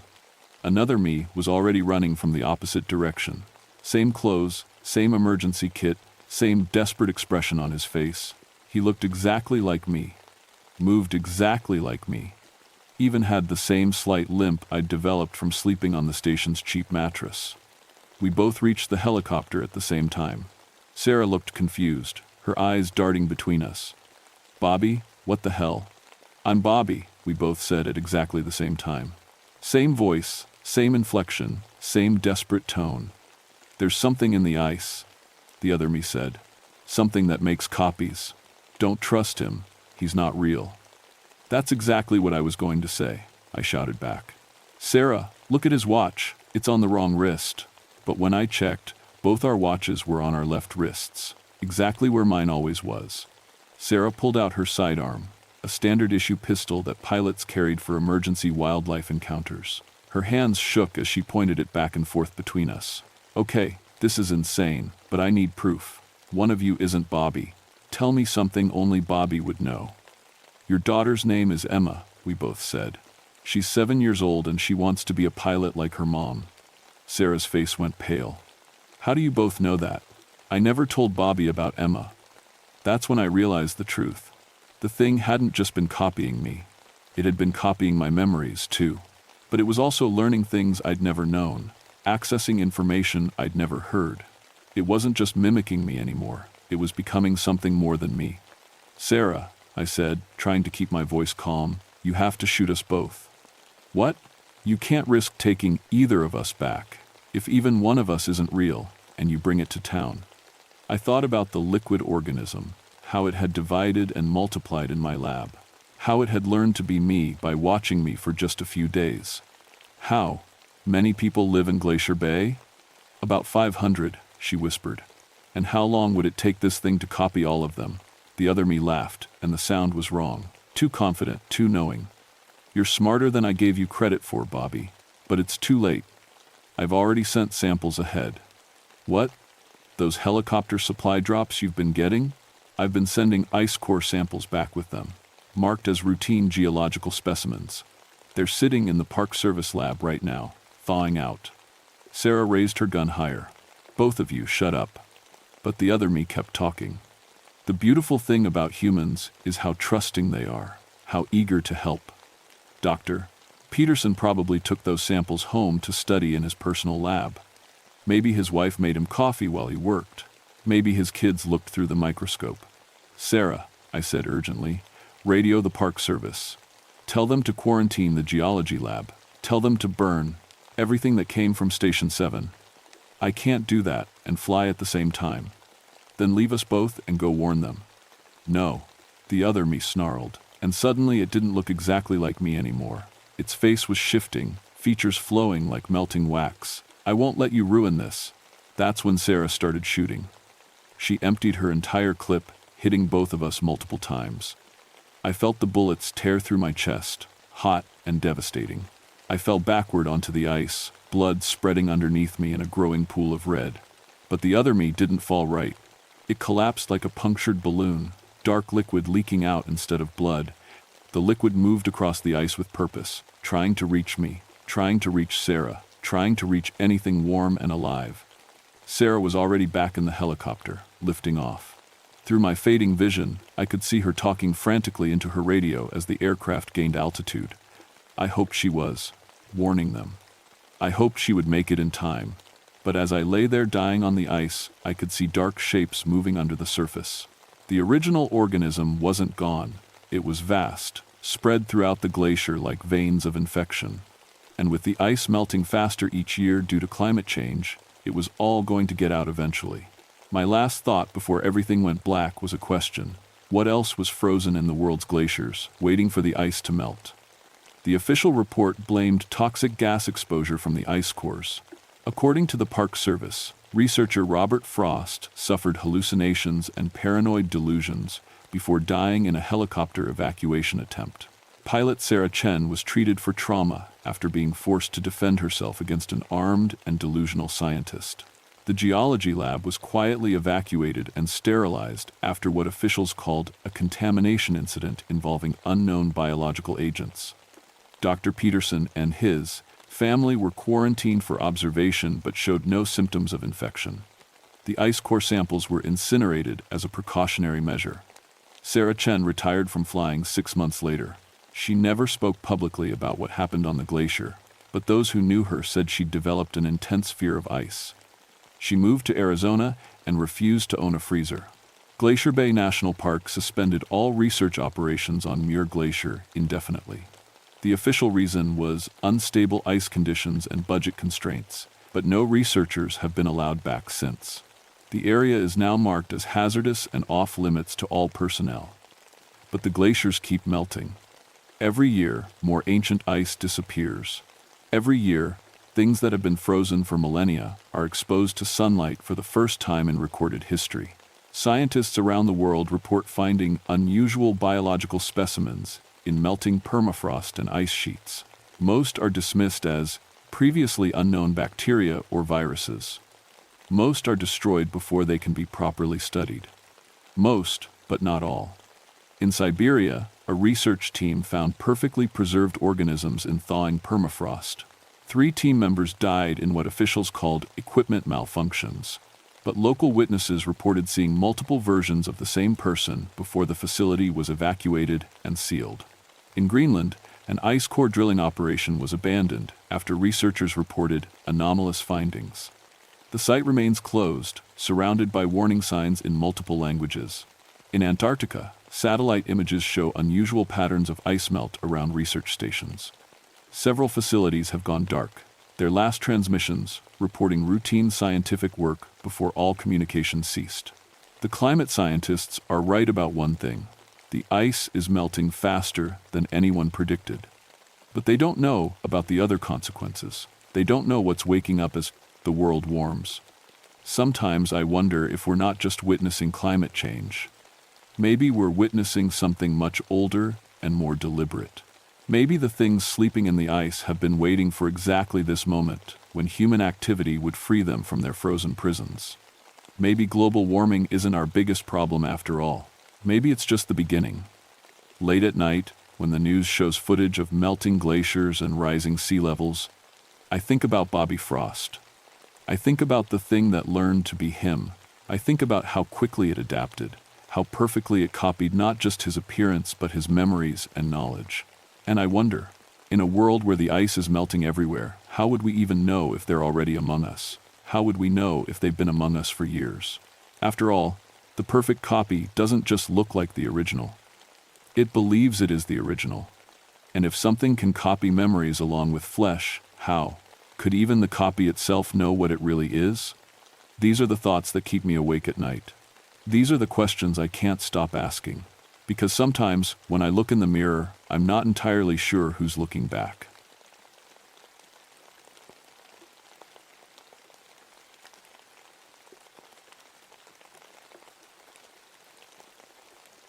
My name is Samuel Broken Arrow, and I've been a park ranger for 18 years. People call me Sam. I work at Katmai National Monument in Alaska, where the bears are bigger than cars and the land still steams from old volcanoes. I'm half Alutiiq, which means I know the old stories. My grandmother told them to me when I was small. She said, the spirits have rules, just like people do. Break the rules, and bad things happen. I went to college and learned about science, but I never forgot what Grandma taught me. The Valley of 10,000 Smokes is my beat. It got that name because after the big volcano blew up in 1912, steam kept rising from the ground for years. Even now, you can see wisps of vapor coming up through the rocks. The air smells like sulfur and old fire. Most tourists don't come here. It's too far from the main roads, too hard to reach. The few hunters who make it this far know to respect the old places. There are burial grounds scattered around the valley, places where my people lived before the mountain exploded and buried everything. September means salmon time. The fish swim up the rivers to spawn, and the bears follow. Big brown bears, some over 1,000 pounds. They're dangerous, but they follow patterns. I know where they go and when. I've learned to read their signs like words on a page. That morning started normal. I was checking trap cameras near Knife Creek when my radio crackled. "Sam, you there?" It was Pete Martinez from headquarters. "Yeah, Pete. What's up?" "Got a problem. Hunting party called in a bear attack. 3 guys went out yesterday near the old village site. Only 2 came back." I felt my stomach drop. The old village site was sacred ground.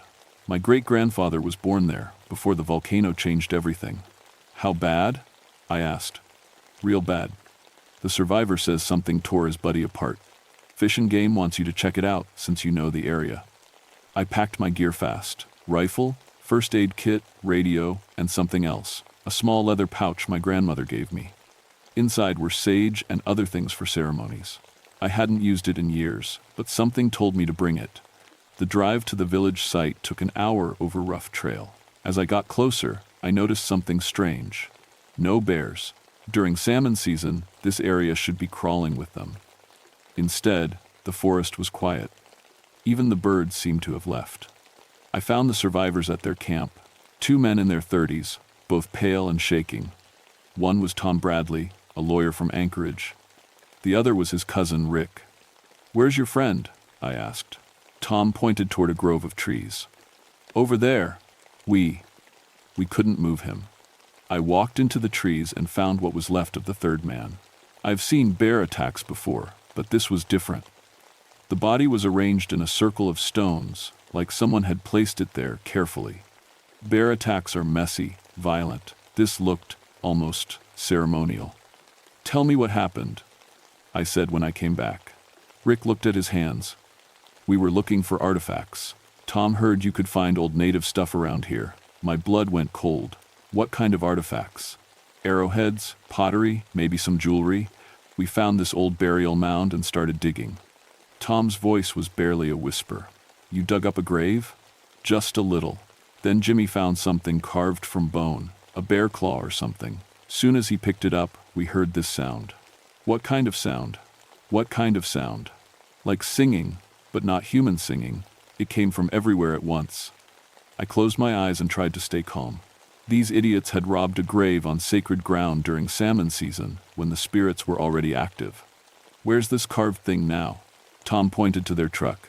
"In the cooler. We were going to take it home." I walked to their truck and opened the cooler. Inside, wrapped in a towel, was a piece of kennet, carved ivory, shaped like a bear claw. But it wasn't just any carving. The symbols on it were old, older than anything I'd seen. This was a shaman's tool, something used for talking to spirits.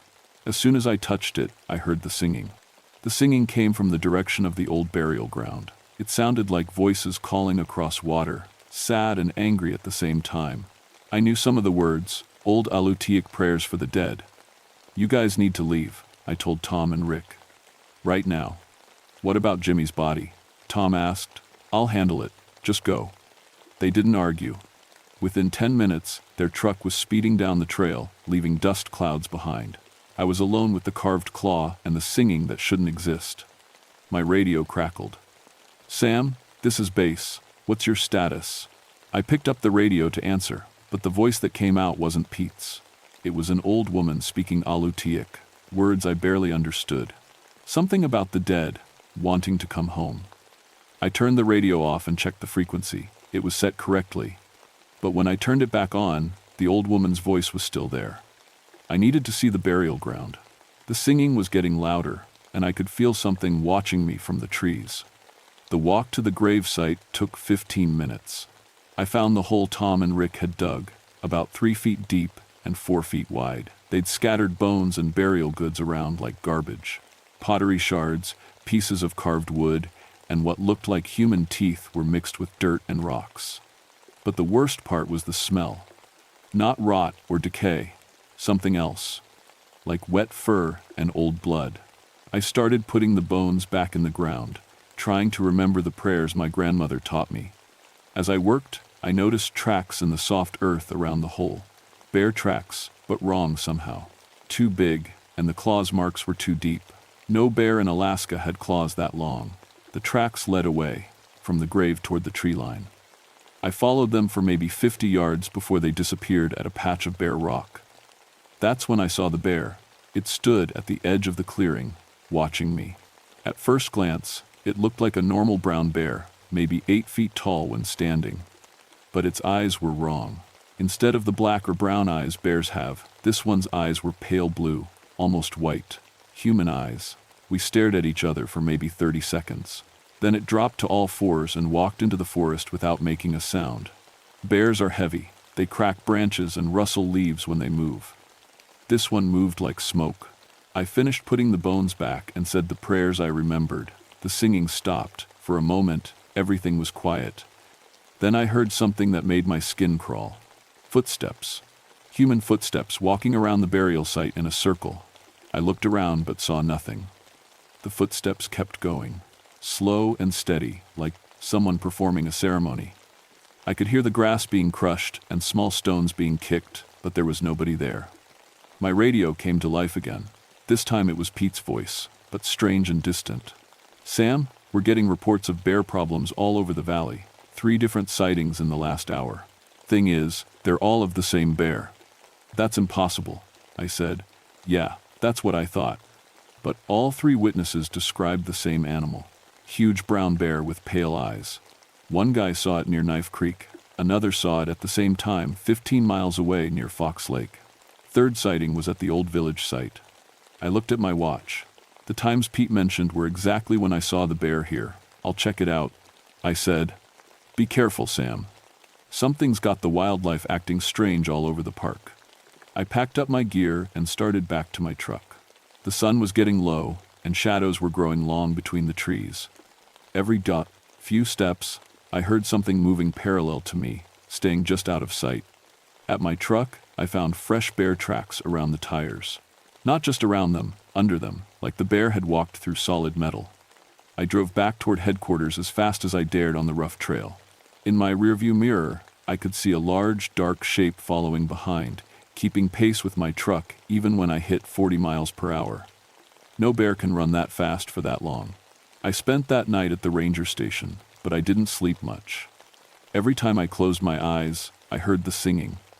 And every time I looked out the window, I saw pale eyes watching from the tree line. Morning brought bad news. Pete handed me 3 incident reports that came in overnight. More bear problems. Jim Walsh found his hunting camp torn apart. Says something scattered his gear in perfect circles around his tent. Frank Newton called from his cabin. Says there's a bear on his roof that won't come down, just sits there staring at him. I read the reports. All 3 incidents happened at the same time, but miles apart. And all 3 witnesses described the same bear with pale blue eyes. "There's more," Pete said. Sarah Kim from the university called. She's doing research on the 1912 eruption. Says she found something in the archives you need to see. Dr. Sarah Kim met me at the ranger station an hour later. She was a small woman with serious eyes and a thick folder full of old papers. "I've been researching the Katmai eruption for my dissertation," she said. "Most people know it destroyed several native villages, but what they don't know is how many people were never properly buried." She opened the folder and showed me old photographs and documents. The eruption happened so fast that many villagers couldn't perform traditional burial ceremonies. According to these missionary reports, at least 200 people died in the valley and were buried in mass graves, or left unburied completely. "What does that have to do with anything?" Pete asked. "In Alutiiq tradition," I said slowly, "people who don't get proper burial rites don't rest peacefully. Their spirits get trapped between worlds." Sarah nodded. "And according to these documents, the old village site where you found the disturbed grave yesterday was one of the largest unburied sites. The missionary who wrote this report says the survivors had to flee before they could honor their dead." She showed me a photograph from 1913. It showed the valley covered in volcanic ash, with dark shapes scattered across the landscape. When I looked closer, I realized the shapes were bodies. How many? I asked. In that village alone, maybe 80 people. I felt sick. Tom and Rick hadn't just robbed one grave. They'd disturbed a mass burial site where dozens of spirits had been waiting over 50 years for someone to honor them properly. My radio crackled. Sam, we got an emergency.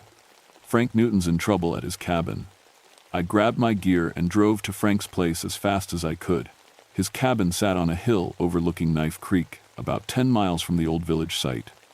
I found Frank barricaded inside, shouting through the door, "It's still up there. Been on my roof for 6 hours." I looked up. There was nothing on the roof. "Frank, there's no bear up there." "Are you crazy? Look at the size of that thing."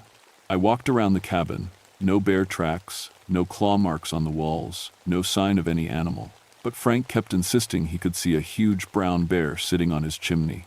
"Describe it," I said through the door. "Biggest bear I ever saw. Must be 12 feet long. And its eyes, they look like a person's eyes." I climbed onto Frank's woodshed to get a better look at the roof. Still nothing. But as I stood there, I heard something that made my blood freeze. Breathing. Heavy, slow breathing, right behind me. I turned around and saw the bear standing on the ground below, looking up at me. This close, I could see it clearly. It was bigger than any bear I'd ever seen, with scars across its face that looked like ritual markings. And its eyes weren't just pale blue, they were intelligent. It was studying me like I was studying it. The bear opened its mouth and spoke. "You know what they want," it said in a voice like wind through dry grass. I nearly fell off the woodshed. Bears don't talk. Bears don't have human eyes. Bears don't appear and disappear like ghosts. "What are you?" I whispered. "I am the voice of the forgotten dead. They sent me to make things right." The bear turned and walked toward the forest. After a few steps, it looked back at me.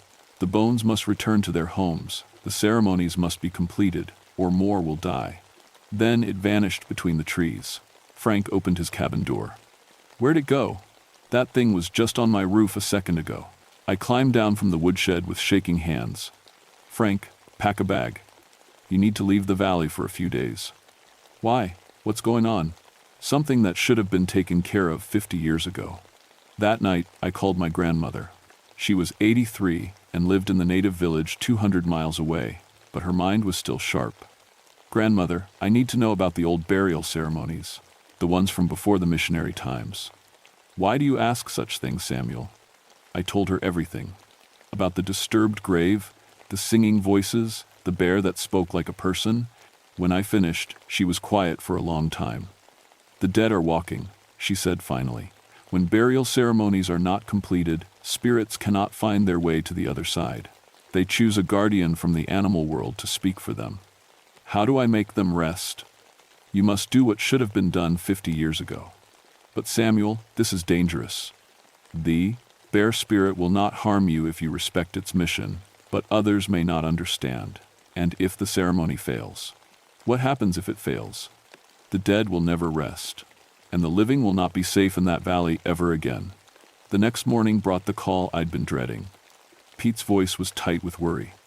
"Sam, we got a situation. Fish and Game sent a team to hunt the rogue bear. They're heading to the valley with tranquilizers and tracking equipment." My heart sank. "When?" "They'll be at the old village site by noon." I looked at my watch. It was already 10:30. If the Fish and Game team started shooting tranquilizers at a spirit bear, there was no telling what might happen. I grabbed the carved bear claw from my desk drawer and the leather pouch my grandmother had given me. Then I drove toward the valley faster than I'd ever driven before. I reached the old village site just as the Fish and Game truck pulled up. 3 men got out, carrying rifles loaded with tranquilizer darts. "Afternoon, Sam," said the team leader, a guy named Marcus Webb I'd worked with before. "Heard you had a problem bear in this area. Marcus, you need to leave. This isn't what you think." "Come on, Sam, it's just a big brown bear. Probably sick or injured. That's why it's acting strange. We'll trank it, relocate it somewhere safe." I tried to explain, but how do you tell someone that they're hunting a spirit? Marcus and his team thought I was suffering from stress or too much time alone in the wilderness. They set up their equipment near the burial ground. Within an hour, they'd found tracks and started following them into the forest. I followed behind, staying far enough back that they couldn't send me away. The tracks led deeper into the valley, toward a part of the forest I'd never explored. The trees grew closer together here, and the air smelled of sulfur and something else, something old and wild. We'd been walking for maybe 30 minutes when Marcus suddenly stopped and raised his rifle. "There," he whispered, pointing ahead. The bear stood in a clearing about 50 yards away. In daylight, I could see how wrong it really was. Its fur seemed to shift and move like it was alive on its own, and it was huge. Not just big for a bear, but impossibly large. If it stood on its hind legs, it would be taller than a small tree. Marcus fired his tranquilizer gun. The dart hit the bear in the shoulder, but instead of sticking, it passed right through like the bear was made of smoke. "What the hell?" Marcus muttered. The bear turned toward us. When it spoke, all three men could hear it. "You do not belong here. Leave, or join the forgotten dead." Marcus and his team ran. I don't blame them. I wanted to run too, but I had the bear claw in my pocket and words from my grandmother in my head. "You're the guardian spirit," I said when we were alone. "I am the voice of 83 souls who died in terror and were left without honor," the bear said. "For 57 years, we have waited for someone to complete our journey to the spirit world. What do you need me to do?"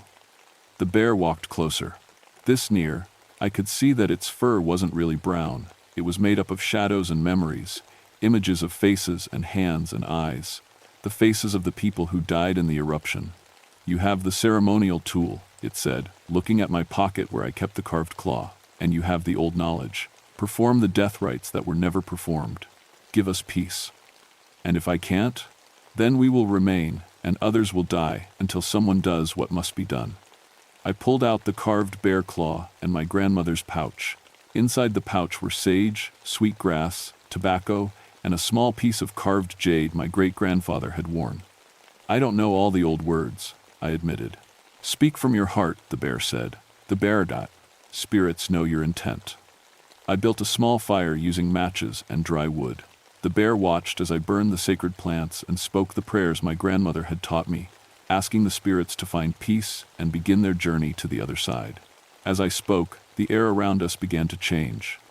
I could hear voices, not singing this time, but talking quietly among themselves. Old voices speaking Alutaik, saying goodbye to the world they'd been trapped in for so long. The bear began to change too. Its massive form grew transparent, and I could see through it to the forest beyond. The shadow faces in its fur grew clearer, and I recognized some of them from old photographs in the village museum. "Thank you," the bear said, and its voice was no longer one voice but many voices speaking together. "We can rest now." The fire burned down to ashes, the voices faded, and the bear was gone. I sat alone in the clearing as the sun set, feeling empty and exhausted. But for the first time in days, the forest felt normal again. Birds were singing. Somewhere in the distance, I could hear a real bear crashing through the underbrush, following a salmon stream. The dead had finally gone home. The official report I filed was simple. Investigation revealed normal brown bear behavior. Animal relocated successfully outside park boundaries. No further incidents expected. Marcus Webb and his team never talked about what they saw in the forest. When anyone asked, they just said the bear disappeared into thick brush and they lost the trail. Frank Newton moved away from the valley a week later. He told people he was tired of the isolation, but I think he remembered more than he wanted to admit. Tom Bradley and Rick never came back to Katmai. I heard through the Park Service grapevine that Tom had donated a large sum of money to the Alaska Native Heritage Foundation, specifically for protecting burial sites. I requested a transfer to the Cultural Preservation Department. My new job involves working with Native communities to identify and protect sacred sites throughout Alaska. It's quieter work, but more important than I used to think. The old village site is now officially designated as culturally sensitive land. No hunting, no artifact collecting, no unauthorized access. I check on it regularly, and it stays peaceful. But I've learned something troubling in my new job. The Katmai incident wasn't unique. There are dozens of burial sites across Alaska that were disturbed by the 1912 eruption. places where traditional ceremonies were never completed. Last month, I got a call from a ranger at Denali. They're having problems with a pack of wolves that appears and disappears without tracks. The wolves were first seen near a site where gold miners disturbed a burial ground in 1923. 2 weeks ago, a colleague in southeast Alaska reported strange sightings of ravens that speak in human voices. The incidents center around a village cemetery that was flooded when a dam was built in 1954. I've started keeping files on these cases, trying to map the pattern. My grandmother was right about the old rules. Disturb the dead without honoring them, and they'll find a way to make themselves heard. The spirits have patience, but they don't forget. And when the living ignore their responsibilities to the dead, nature itself will step in to restore the balance. I carry my grandmother's pouch with me everywhere now, along with the knowledge that some problems can't be solved with tranquilizer guns and incident reports. Some problems require older solutions, older wisdom. The bear claw I found at the gravesite sits on my desk at the new office. Sometimes, late at night when I'm working on burial site protection cases, I swear I can hear it humming softly, not threatening, but reminding me that my work isn't finished. There are too many forgotten places, too many disturbed graves, too many spirits, still waiting for someone to help them find their way home. But that's a story for another time. My name is Samuel Broken Arrow, and I know the old spirits are real. They have rules and reasons, just like the living world. The trick is learning to listen.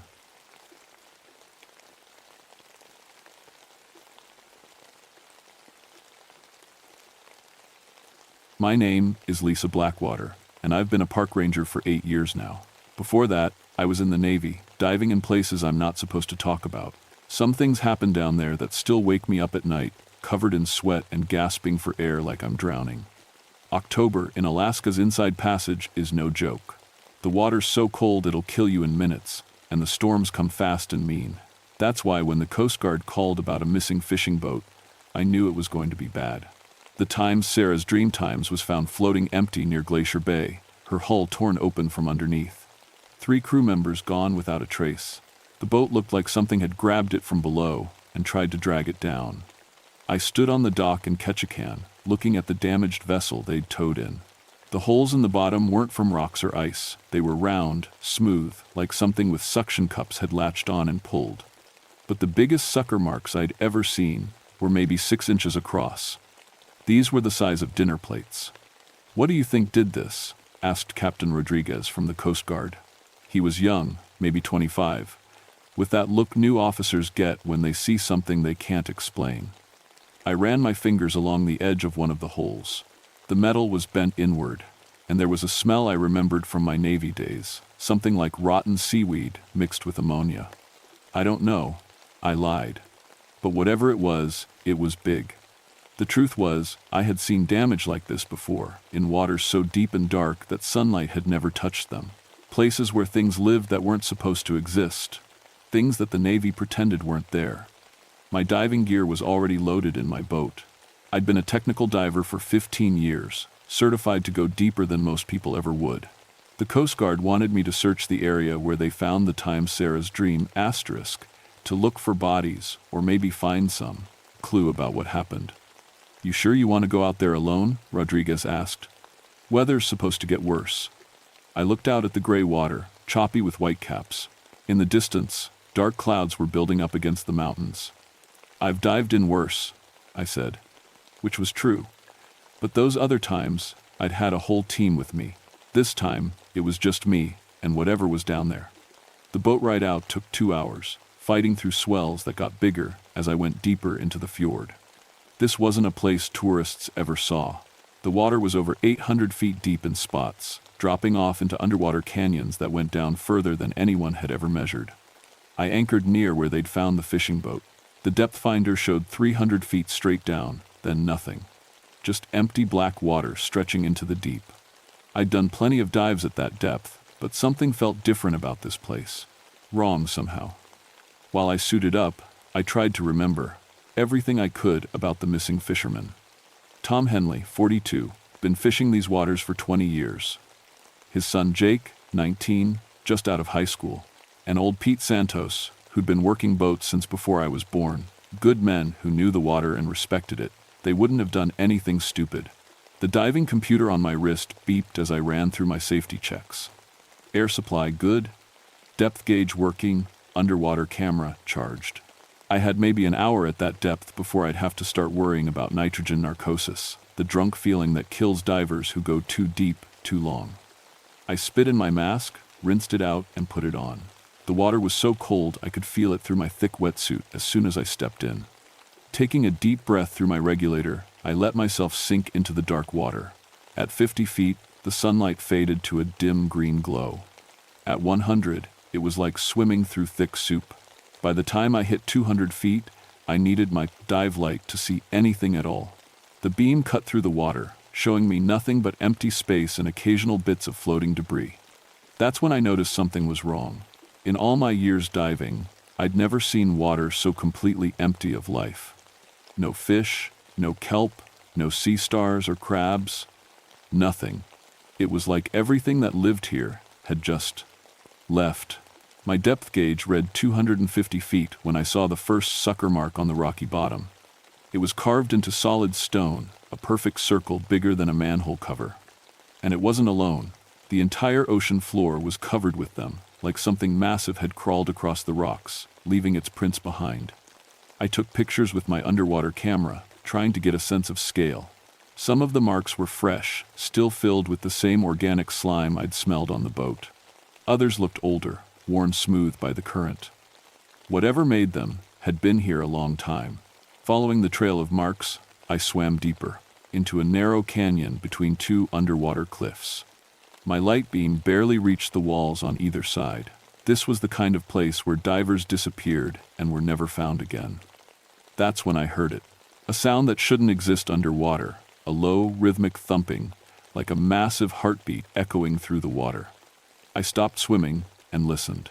The sound was coming from somewhere below me, deeper than my lights could reach. Checking my depth gauge, I saw I was already at 280 feet. Too deep to go much further safely. But I had to know. Those fishermen were down here somewhere, and I was the only one who could find them. Taking slow, careful breaths, I let myself sink deeper into the darkness, following that impossible sound toward whatever was waiting in the deep. The heartbeat sound got louder as I went deeper. At 320 feet, my depth gauge started acting funny, flickering between numbers that didn't make sense. The water pressure should have been crushing, but somehow I felt fine. Better than fine, actually, like the water was supporting me, holding me up. That's when I remembered what happened during my last Navy dive, the one that got me discharged. We'd been investigating reports of a submarine accident in the Mariana Trench. What we found down there wasn't a submarine. It was something that should have been dead for millions of years, something with tentacles thick as telephone poles and intelligence behind eyes the size of car wheels. The Navy classified everything about that dive, made us all sign papers saying we'd never talk about it. But you can't make someone forget what they've seen, no matter how many forms they fill out. My light caught something moving ahead of me, just at the edge of visibility, something long and pale, sliding between the rocks like a snake. But snakes don't grow to be 30 feet long, and they don't live at the bottom of the ocean. I swam closer, camera ready. The tentacle, because that's what it had to be, was wrapped around something dark and heavy. As I got closer, I realized it was a piece of the Times Sarah's Dreams Times hull, the metal twisted and bent like soft candy. The tentacle released the debris and slowly pulled back into a crack in the rock wall. I followed with my light, but the crack was too narrow for me to fit through. On the other side, I could see a space opening up into what looked like a vast underwater cave. My air gauge showed I still had 40 minutes left, plenty of time to explore. But every instinct I had was screaming at me to surface, to get out of the water and never come back. The same instincts that had kept me alive in the Navy, when we'd encountered things that weren't supposed to exist. I forced myself to swim around the rock formation, looking for another way into the cave. The heartbeat sound was definitely coming from in there, steady and strong like the pulse of something enormous and very much alive. Behind the rocks, I found an opening big enough to swim through. The cave beyond was huge, my light beam disappearing into the darkness above and to the sides. But it wasn't empty. The walls were covered with the same round sucker marks I'd seen outside, only these were different. These were moving. I watched in horror as the circular marks on the cave walls shifted and rippled like they were breathing, like the walls themselves were alive. My camera flash went off automatically, and in that split second of bright light, I saw them clearly. The walls weren't rock, they were flesh. I was inside something living, something so big that its body formed the cave around me. And I wasn't alone. Floating in the center of the cave were three shapes I recognized immediately: Tom, Jake, and Pete from the fishing boat. But they weren't dead, not exactly. They were suspended in some kind of clear, thick fluid, their bodies perfectly preserved, but their eyes gone white and staring. Tubes of organic material connected them to the creature's body, feeding off them somehow. I nearly bit through my regulator in shock. These men had been missing for 3 days, but they looked like they'd been here forever, trapped in this thing's digestive system while it slowly consumed them. My movement must have disturbed something, because suddenly the heartbeat sound changed. It got faster, more urgent, and the walls around me started to contract. The cave was getting smaller, and I realized the creature knew I was here. I turned to swim back the way I'd come, but the opening was gone. Where there had been open water before, now there was only smooth, pale flesh. I was trapped inside this thing, just like the fisherman. Panic hit me like a physical blow. I'd been in tight spots before, but this was different. This was like being swallowed alive by something that existed outside the normal rules of reality. My depth gauge was now showing impossible readings: 50 feet, 500 feet, then 50 again, cycling through numbers that couldn't be real. I forced myself to calm down, to think like the technical diver I'd trained to be. There had to be another way out. Creatures this size had to have multiple openings, ways to take in water and food. I just had to find one. Swimming toward what I hoped was the front of the creature, I saw something that made my blood freeze. Eyes. Dozens of them, each one bigger than my entire body, blinking at me from what I now realized was the creature's head. They were intelligent eyes, aware and calculating. This thing wasn't just a mindless predator. It was thinking, planning, deciding what to do with me. One of the massive tentacles I'd seen outside came sliding through the water toward me. It moved with impossible grace for something so huge, reaching out to touch me almost gently. Where it made contact with my wetsuit, the material began to dissolve, eaten away by some kind of acid. I kicked hard, swimming away from the tentacle, but there was nowhere to go. The creature's body surrounded me on all sides. My air gauge showed 20 minutes left, and I was starting to feel the effects of nitrogen narcosis, the fuzzy thinking that comes from breathing compressed air too deep for too long. But as my head got cloudier, I started to understand something. This creature wasn't entirely from our world. It existed partly here, in our reality, and partly somewhere else. That's why my instruments were going crazy, why the water pressure didn't feel right. It was bending the rules of physics around itself. The tentacle reached for me again, and this time I didn't swim away. I needed to understand what it wanted, how it thought. As it touched me, I felt something impossible. A connection, like the creature was trying to communicate. Images flashed through my mind. The ocean as it was millions of years ago, when creatures like this ruled the deep waters. The slow retreat to the deepest trenches as the world changed above. And now, hunger. Terrible, endless hunger as its kind slowly died out, leaving this one alone in the depths. The fishermen weren't just food. They were company, kept alive so it wouldn't be alone anymore. And now it wanted me too, wanted to keep me here in the dark forever. But I also felt something else through that connection. Loneliness, so profound it was like physical pain. This creature had been alone for so long that it had almost forgotten what others of its kind felt like. It was desperate, willing to do anything to not be alone anymore. My 20-minute air alarm beeped, bringing me back to reality. I was running out of time, and if I didn't find a way out soon, I'd join Tom, Jake, and Pete floating in this thing's belly for the rest of my very short life. That's when I remembered the demolitions training from my Navy days.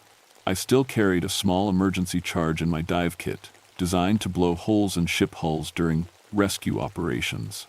It might not kill this creature, but it might hurt it enough to make it let me go. As I reached for the charge, the creature's eyes focused on me with what looked almost like sadness. It knew what I was planning, and it didn't want to hurt me. It just didn't want to be alone. For a moment, I hesitated, What if this was the last of its kind? What if destroying it meant the end of something that had existed since before humans walked the earth? Then I looked at the 3 fishermen floating in their chemical prison, and I knew what I had to do. I pulled the demolition charge from my emergency kit, my hands shaking from cold and nitrogen narcosis. The creature's massive eyes tracked my movements, and I felt another wave of communication wash over me.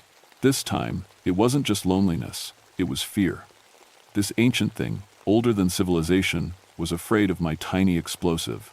The tentacles started moving faster now, reaching for me from all directions. I dodged one, then another, but there were too many. One wrapped around my ankle, its skin burning through my wetsuit like acid. I screamed into my regulator, bubbles exploding from my mask. But the pain also cleared my head. The nitrogen narcosis lifted just enough for me to think straight. I armed the charge and jammed it against what looked like a major nerve cluster on the creature's wall. 15 seconds until detonation. The creature must have sensed what was coming because everything went crazy. The walls started contracting violently, trying to crush me. The heartbeat sound became a shriek that I felt in my bones. Tentacles whipped through the water, striking out blindly. I kicked hard toward where I remembered the opening being, counting down in my head. 10 seconds. 9, 8. A massive tentacle caught me across the chest, sending me spinning through the water. My regulator got ripped from my mouth, and suddenly I was breathing seawater.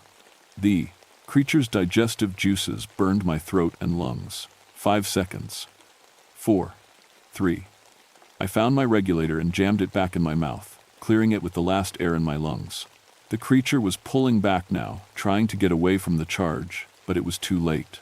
The explosion tore through the water like thunder. The creature's scream was so loud I thought my eardrums would burst. A massive section of its body wall blew apart, and suddenly I was being sucked through the opening by rushing water. I tumbled through darkness, bouncing off rocks and debris. My depth gauge spun wildly. 200 feet, 150, 100. I was rising too fast, but I couldn't control it. The creature's death throes were creating massive currents that tossed me around like a leaf. When I finally stabilized, I was floating at 80 feet in open water. Behind me, the creature was thrashing in its death agonies, massive tentacles breaking the surface of the ocean above. But something was wrong. Even wounded, even dying, it was still moving with purpose. It was following me to the surface. I started my emergency ascent, rising as fast as I dared without getting the bends. But the creature was faster. Tentacles thick as trees erupted from the water around my boat, wrapping around the hull. The engine roared as it tried to pull the boat under. I broke the surface just as my boat disappeared beneath the waves. The creature's massive head followed it up, eyes like black moons staring at me with pure hatred. It had been hiding in the deep for who knows how long, and I'd forced it into the light. Treading water in my wetsuit, I watched in horror as the creature's true size became clear. It had to be over 200 feet long, with dozens of tentacles and a body that seemed to shift and change even as I looked at it. Parts of it looked solid, while other parts seemed to phase in and out of reality like it existed in multiple dimensions at once. The water around me started to warm up, and I realized why. The creature was bleeding, and its blood was like acid. My wetsuit began to dissolve wherever the blood touched it. Soon I'd be swimming in chemical soup that would eat me alive. I started swimming toward shore, but it was over 2 miles away. The creature followed me, moving through the water with impossible grace for something so huge. Every few seconds, a tentacle would break the surface near me, testing the water, getting closer. My emergency radio was still clipped to my gear. I managed to get it working with numb fingers. Coast Guard Ketchikan, this is Ranger Blackwater. I need immediate assistance. I'm under attack by something large. I'm 2 miles southeast of Glacier Bay. The radio crackled. Ranger Blackwater, please repeat. Did you say under attack? Affirmative. I'm in the water. My boat is gone. There's something down here with me, something big. It killed the crew of the time Sarah's Dream *. We're scrambling a rescue. Helicopter, hold your position. I almost laughed. Hold my position while being hunted by a monster from the deep. But the radio contact gave me hope. Help was coming. That's when I felt something brush against my legs underwater. One of the creature's smaller tentacles, testing me, tasting the chemical signature of my fear. I kicked away from it, but more tentacles were rising from the depths around me. Suddenly, the creature's massive head broke the surface 20 feet away. Up close, I could see that it wasn't like any octopus or squid from Earth. Its skin shifted between colors that didn't have names, and its eyes held an intelligence that was completely alien. This thing had been thinking and planning for millions of years while humans were still figuring out fire. It spoke to me again, not with words but with images forced directly into my brain. I saw the deep trenches where its kind had lived, saw them dying off one by one as the oceans changed. I felt its rage at being the last, its desperate need for companionship, and its decision that if it couldn't have friends, it would have food. The images shifted, showing me what it planned to do with me. I would join the fisherman in its belly, kept alive and aware while it slowly digested my body over weeks or months. But worse than that, it would share its memories with me, force me to experience millions of years of loneliness and hunger. I'd rather drown, a tentacle as thick as my body wrapped around my waist, pulling me toward the creature's mouth. I could see rows of teeth inside, each one longer than my hand. This was it. After everything I'd survived, I was going to end up as food for something that shouldn't exist. Then I heard the helicopter. The Coast Guard rescue bird came in low and fast, its spotlight cutting through the gray afternoon sky. The creature reacted immediately, diving back under the water and taking me with it. We went down fast, 50 feet, 80, 100. The helicopter's light faded above me as the creature pulled me into the depths. But I still had one trick left. The emergency air tank clipped to my gear wasn't just for breathing. It was also pressurized high enough to be used as a weapon. I yanked it free and jammed the valve against one of the creature's eyes. The tank exploded like a bomb, releasing all its compressed air at once. The creature's eye burst in a spray of fluid that burned like acid. It let me go, writhing in pain, and I kicked hard for the surface. I broke through, just as the rescue swimmer from the helicopter hit the water. He grabbed me under the arms and signaled for the winch. As we rose into the air, I looked down and saw the creature's massive form retreating into the deep, leaving a trail of acidic blood behind. But even wounded, even beaten, I could feel its eyes on me. This wasn't over. It knew where I lived, knew who I was, and it was very, very angry. The Coast Guard medic checked me over as we flew back to base. What happened out there? Your boat's gone, and the water's full of some kind of chemical we've never seen before. I looked out the window at the gray water below, knowing the creature was down there somewhere, planning its revenge. Equipment malfunction, I said. Sometimes things go wrong in deep water. He didn't believe me, but it didn't matter. No one would believe the truth anyway. As we landed at the base, I was already planning my next move. This creature had killed 3 good men, and now it was targeting me. But I knew its weaknesses now, knew how it thought and moved. One way or another, this was going to end tonight. Back at the Coast Guard station, I cleaned up and filed my report. Equipment malfunction, sudden weather change, boat lost to high seas. The same lies I'd told after my Navy incident, the same cover-up that let dangerous things stay hidden in the deep. But Captain Rodriguez wasn't buying it. Lisa, I've seen your service record. You don't lose boats to equipment failure. What really happened out there? I was about to give him another lie when the radio crackled to life. Coast Guard Ketchikan, this is fishing vessel times Mary Catherine asterisk. We're under attack. Something's got hold of our boat. Rodriguez grabbed the microphone. Asterisk, Mary Catherine, asterisk. This is Coast Guard Ketchikan. State your position. Oh God, it's huge. It's pulling us under. We're 3 miles southeast of the radio. Went silent. I knew exactly where they were. The same area where I'd fought the creature, where I'd wounded it with the explosion. It was hunting again, but this time it was angry. We need to scramble a rescue team, Rodriguez said, reaching for the phone. No. I grabbed his arm. You'll just be sending more people to die. That thing down there isn't natural.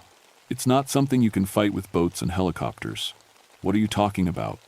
I made a decision that probably ended my career. 8 years ago, I was on a classified Navy dive team. We encountered something similar in the Pacific. The government covered it up, made us all sign papers, but I know what these things are, and I know how to stop them. Rodriguez stared at me like I'd lost my mind. You're telling me there's some kind of sea monster? I'm telling you that there are things in the deep ocean that science doesn't know about.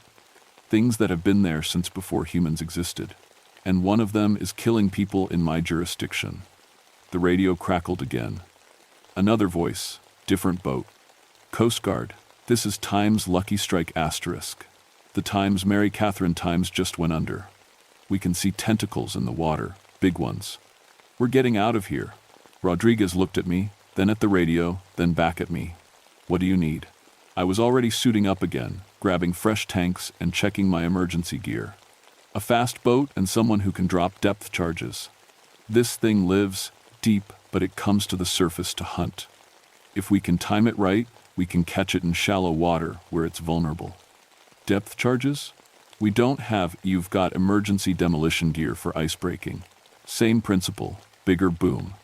20 minutes later, we were racing back toward the killing ground in the Coast Guard's fastest patrol boat. Rodriguez was at the helm while I worked with the demolition charges. Military-grade plastic explosive, enough to punch a hole through a battleship's hull. The water where I'd fought the creature was still stained with its acidic blood. Dead fish floated on the surface, their bodies dissolved by the chemical traces in the water. The creature was definitely wounded, but it was still active. Contact, Rodriguez called out. Sonar's picking up something massive, maybe 300 feet down and rising fast. I armed the first depth charge and set the timer for 30 seconds. When I drop this, gun the engine. We need to be a quarter-mile away when it goes off. The creature's head broke the surface 200 yards away, followed by tentacles that writhed like angry snakes. Even wounded, it was magnificent and terrible, a living piece of the ocean's prehistoric past. It saw our boat and began swimming toward us with frightening speed. Water foamed around its massive body as it powered through the waves, and I could see the intelligence in its alien eyes. It remembered me. It wanted revenge. Now, I dropped the first charge and Rodriguez hit the throttle. The patrol boat leaped forward, racing away from the rising creature. The explosion lit up the water like a small sun.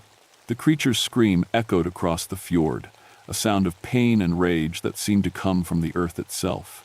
But when the foam cleared, it was still there, still moving, still hunting. It's not enough, I said, arming the second charge. We need to get closer, hit it directly. That thing will tear the boat apart. Not if we time it right. When it dives, it has to surface again to breathe. That's when we hit it. The creature disappeared beneath the waves, leaving only ripples on the surface. I watched the sonar screen, tracking its massive form as it circled below us like a shark. There! The sonar showed it rising fast, coming up directly beneath our boat. Cut the engine.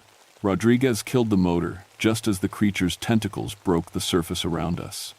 They rose like pillars from the deep, each one thicker than a telephone pole and covered with suckers the size of dinner plates.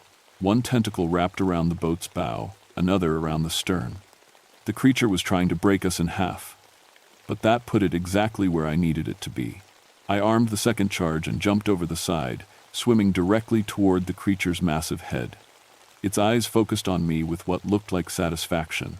It thought I was giving up, offering myself as food. Instead, I jammed the charge against the soft flesh behind one of its eyes and kicked away as hard as I could. The creature realized what was happening and tried to dive, but it was too late. The explosion tore through the creature's head like thunder. Brain matter and acidic blood sprayed across the water in a toxic fountain. The massive body convulsed once, twice, then went limp. For a moment, everything was quiet, except for the lapping of waves against our damaged boat. Then the creature's body began to sink, disappearing back into the depths where it had lived for millions of years. I treaded water next to the boat, watching bubbles rise from the deep as the creature settled into its final resting place. Rodriguez pulled me back aboard, his face white with shock. "Is it over?" he asked. I looked at the spreading stain of acidic blood, at the dead fish floating on the surface, at the sonar screen that now showed only empty water below us. "Yeah," I said, "it's over." But, even as I said it, I wondered if it was true. Things like this didn't usually travel alone. Somewhere in the deep ocean, there might be others, wading in trenches so deep that sunlight had never touched them. For now, though, the waters of the inside passage were safe again. 3 good men had died, but no one else would disappear into the depths. At least not here. Not from this creature. As we limped back to port in our damaged boat, I thought about the Navy papers I'd signed 8 years ago, the promises to never speak about what lived in the deep places of the earth. Some secrets were too dangerous to keep, especially when they started killing innocent people. Maybe it was time to break my silence. The official report listed the incident as an underwater volcanic vent explosion, natural gas buildup, sudden release, tragic loss of fishing vessel times Mary, Catherine times with all hands. The Coast Guard investigators found chemical residue in the water that they couldn't identify, but they filed it under geological phenomenon and moved on. I didn't argue with the cover story. After 23 years of government service, I knew how these things worked. The truth was too strange for most people to handle, and too dangerous for the government to acknowledge. But Captain Rodriguez knew better. 3 days after the incident, he came to my cabin with a bottle of whiskey and a stack of classified files. "I did some digging," he said, pouring 2 glasses. "Cross-referenced your story with some reports that officially don't exist. Turns out the Navy's been tracking incidents like this for decades.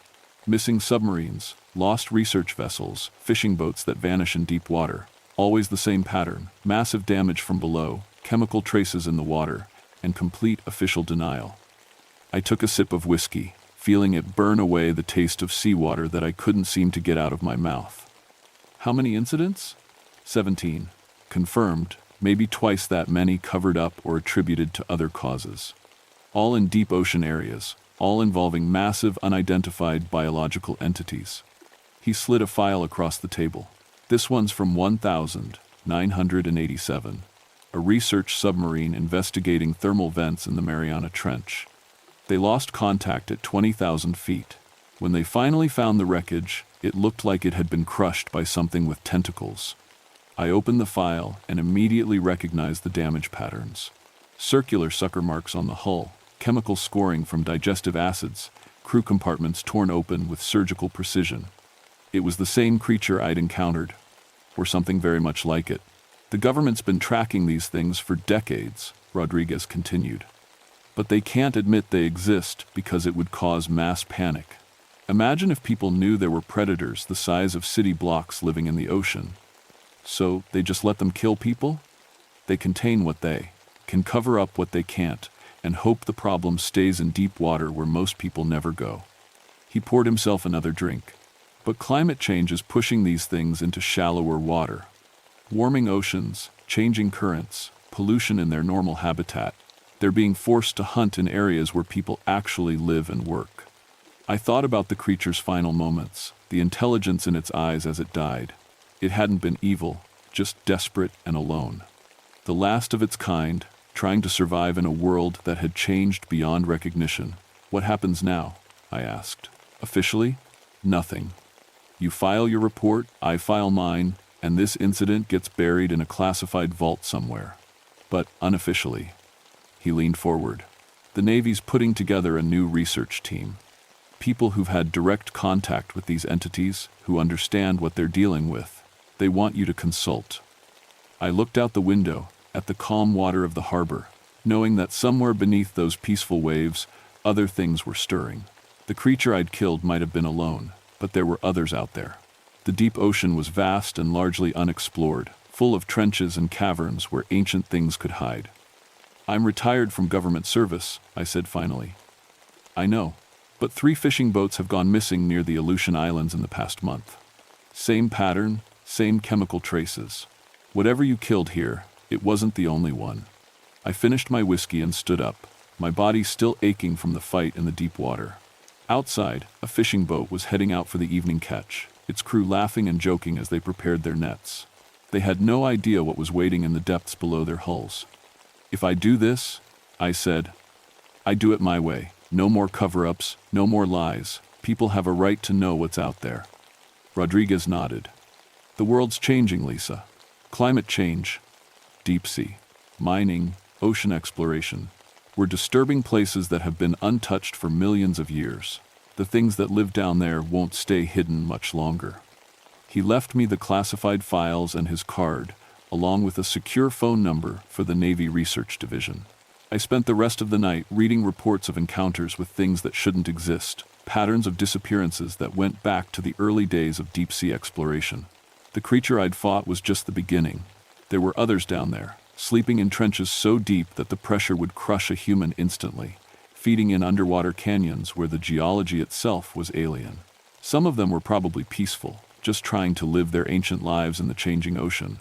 But others were hunting. 2 weeks later, I got a call from a marine biologist in Oregon. Whale carcasses washing ashore with massive bite marks, fishing nets coming up empty in areas that should be rich with life, sonar contacts that didn't match any known species. The same signs I'd learned to recognize in Alaska. I packed my diving gear and caught the next flight south. The world needed to know what was rising from the depths, and I was one of the few people alive who could tell them. The ocean keeps its secrets well, but not forever. Climate change was forcing those secrets to the surface, and humanity needed to be ready for what was coming, because in the deep places of the earth, ancient things were stirring, and some of them were very, very hungry.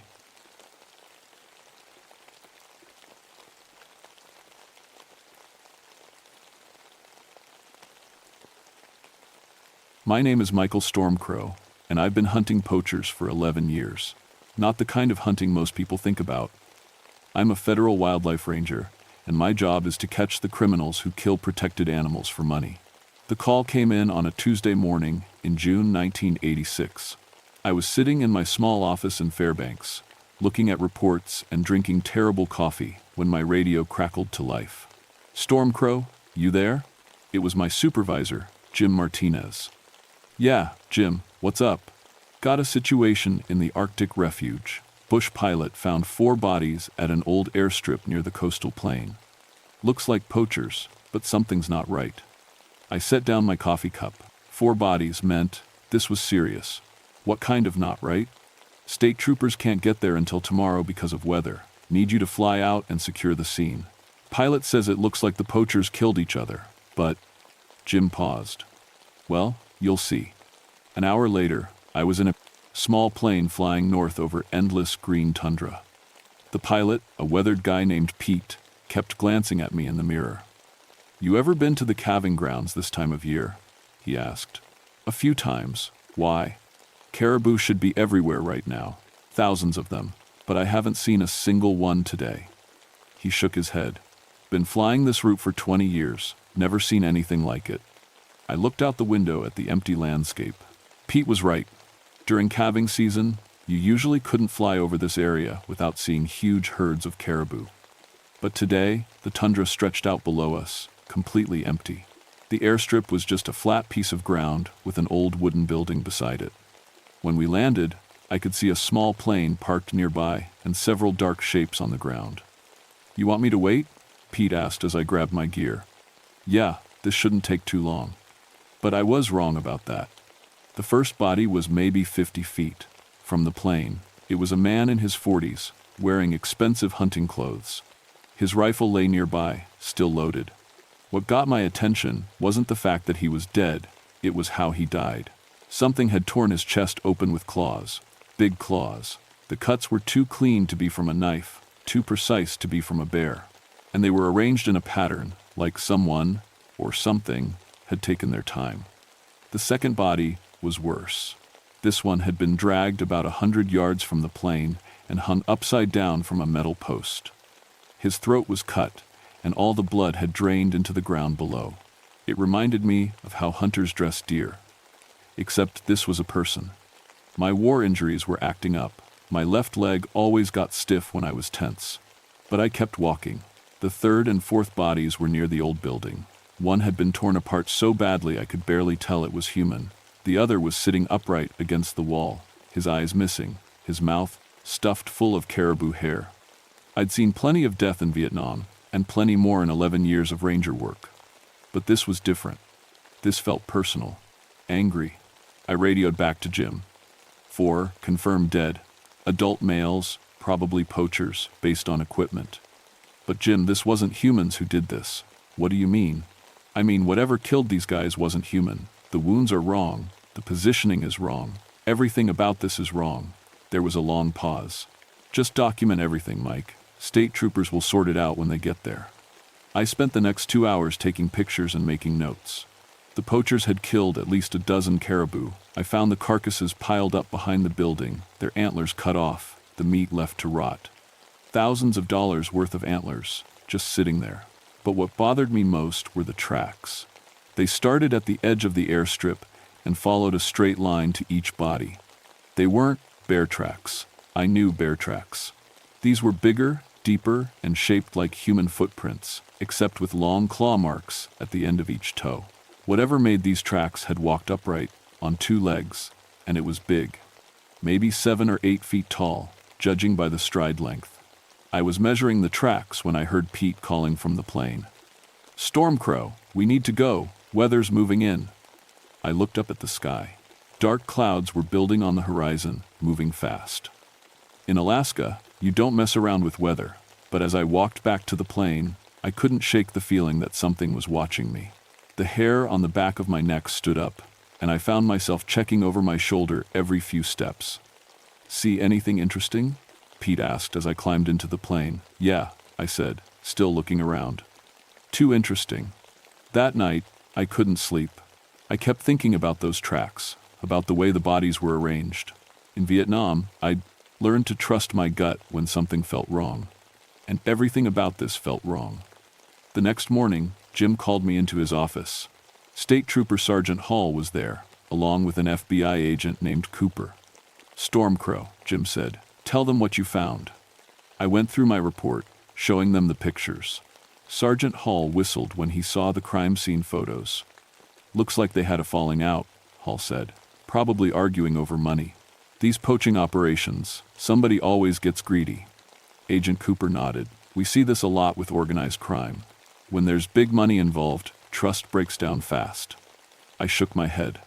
"No, you don't understand. Humans didn't do this. Look at the wounds. Look at the tracks." Cooper glanced at the track photos. Could be bear prints. Or maybe they used some kind of tool to make it look like an animal attack. "I've been tracking for 20 years, I said. "These aren't bear prints, and no tool made those wounds." "So what are you saying?" Hall asked.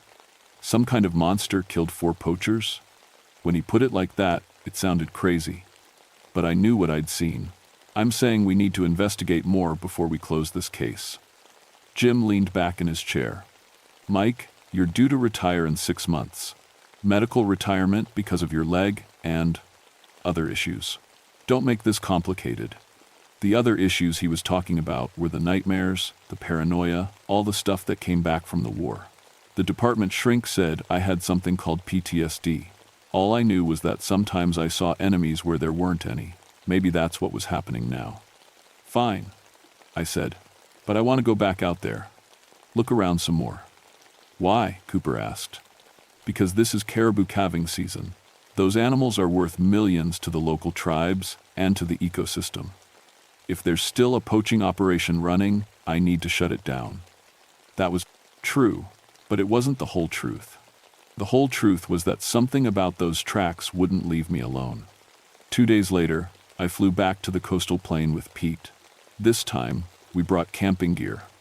I wanted to spend a few days in the area, see if I could find any sign of other poachers. "You sure about this?" Pete asked as he unloaded my gear. "Weather forecast isn't good. I'll be fine. Pick me up in 3 days." After Pete left, the silence was overwhelming. In June, this far north, the sun never really sets. It just circles around the sky, casting long shadows that shift and move all day. It should have been peaceful, but instead it felt like being watched. I set up camp near the airstrip and started exploring. The caribou herds were still nowhere to be seen.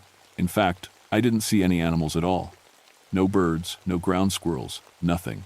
It was like the whole area was empty of life. On my first night, I heard something that made my blood freeze. It started around midnight, a sound like caribou calling, but wrong somehow. Higher pitched, more urgent. It was coming through my radio. I checked the frequency. I was on the emergency channel, the one all aircraft and rangers monitored, but the sound wasn't coming from any aircraft. "Hello?" "This is Ranger Stormcrow. Is anyone out there?" The caribou calls stopped. Then, after a long pause, I heard a man's voice. "Help, please help. Who is this? What's your location?" "They're hunting us. It's hunting us. Oh God, it's here." The voice cut off with a scream. Then the caribou calls started again. I tried calling back, but got no response. I radioed Jim, but couldn't reach him either. Too far north, probably. The next morning, I found new tracks around my campsite. The same tracks I'd seen at the crime scene. They circled my tent 3 times, then led off toward the north. Whatever made them had been watching me while I slept. That's when I started to get scared. I followed the tracks for about 2 miles before I found what I was looking for. Another camp hidden in a small valley, or what was left of one. 3 tents, all torn to pieces. Camping gear scattered everywhere. And in the middle of it all, 2 more bodies. These ones were fresh, killed maybe the night before. One was hanging from a makeshift flagpole, upside down, just like the poacher at the airstrip. The other was sitting by the cold fire pit, his hands positioned like he was warming them over flames that weren't there. Both men had expensive gear, professional hunting equipment, more poachers. I searched their camp and found something that made me sit down hard on a rock. A radio tuned to the emergency frequency, the same frequency where I'd heard the voice calling for help. These were the men I'd heard dying. And that meant whatever killed them was still out here, still hunting. I should have called for extraction right then. Should have radioed Pete and gotten out of there. But something kept me from doing it. Maybe it was the cop in me. I'd never walked away from a case. Maybe it was the soldier in me. I'd never retreated from a fight. Or maybe it was something else. Maybe I knew, deep down, that running wouldn't help. That whatever was out here wouldn't stop until it was finished. I spent the rest of that day documenting the new crime scene. The pattern was the same: precise wounds, ritualistic positioning, those massive clawed tracks everywhere. But there was something new this time. Carved into a tree near the camp, about 8 feet off the ground, was a symbol. It looked like antlers, but wrong somehow. Too many branches, too geometric. And it was fresh. The sap was still bleeding from the cuts. That night, I didn't sleep. I sat in my tent with my rifle across my lap, listening to the radio crackle with those strange caribou calls. Sometimes I thought I could hear voices mixed in with the animal sounds. Voices calling for help, calling for mercy. Voices of the dead. Around 3 a.m., my tent started shaking. Not from wind. There was no wind. Something was brushing against the outside, walking around and around. I could hear breathing, heavy and rhythmic, and something that sounded like antlers scraping against each other. I wanted to look outside, but every instinct I had told me not to. Whatever was out there, it wanted me to look. It was testing me, seeing how brave I was, or how stupid. The circling went on for an hour. Then, suddenly, it stopped. I waited until dawn before I unzipped my tent. The tracks were everywhere, dozens of them, overlapping, spiraling out from my campsite in all directions. And there was something else: gifts. Arranged in a neat line in front of my tent were 6 caribou antlers. Beautiful ones, perfect specimens, the kind of antlers that poachers would kill for. But these hadn't been cut off, they'd been shed. Naturally, gathered from somewhere else, and brought here. It was like an offering, or a warning. I packed up my gear and started hiking toward the pickup point. Pete wasn't supposed to come for another day, but I figured I could signal him early if I could get to higher ground. I made it about 5 miles before I found the trail. It was worn into the ground like an old game trail, but wrong. Too wide for caribou, too straight. It ran north-south across the tundra, and it was marked with those same antler symbols carved into rocks and trees. I followed it north for maybe an hour before I realized where it was leading. The trail ended at an old oil exploration site, just a few abandoned buildings and some rusted equipment.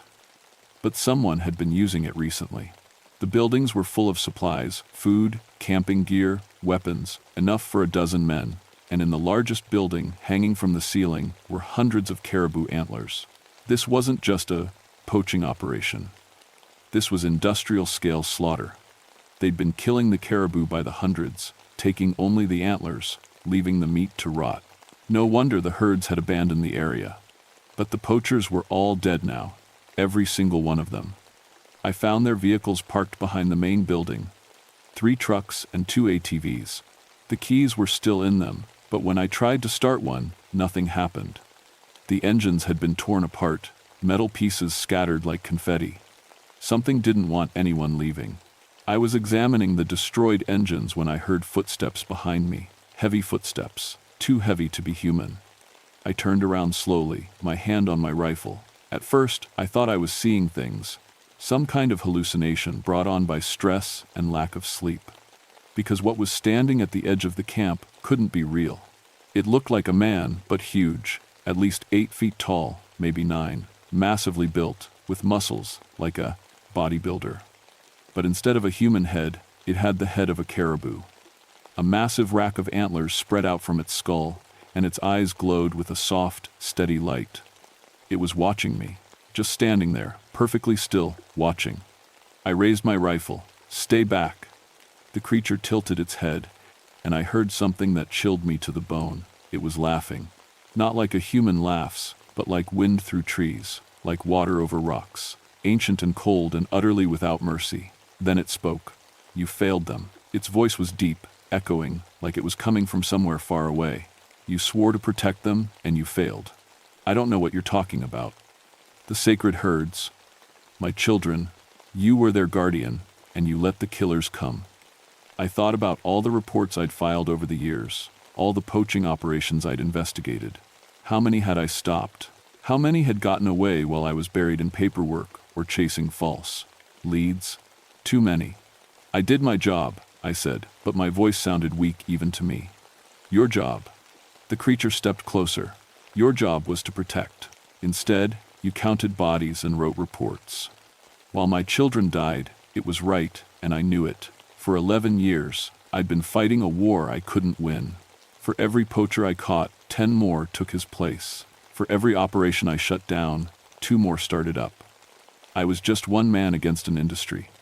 What do you want? I asked. The creature smiled, showing teeth like broken glass. Justice. That's when I understood. This wasn't random. The creature hadn't just stumbled across the poaching operation. It had been hunting them, specifically, methodically.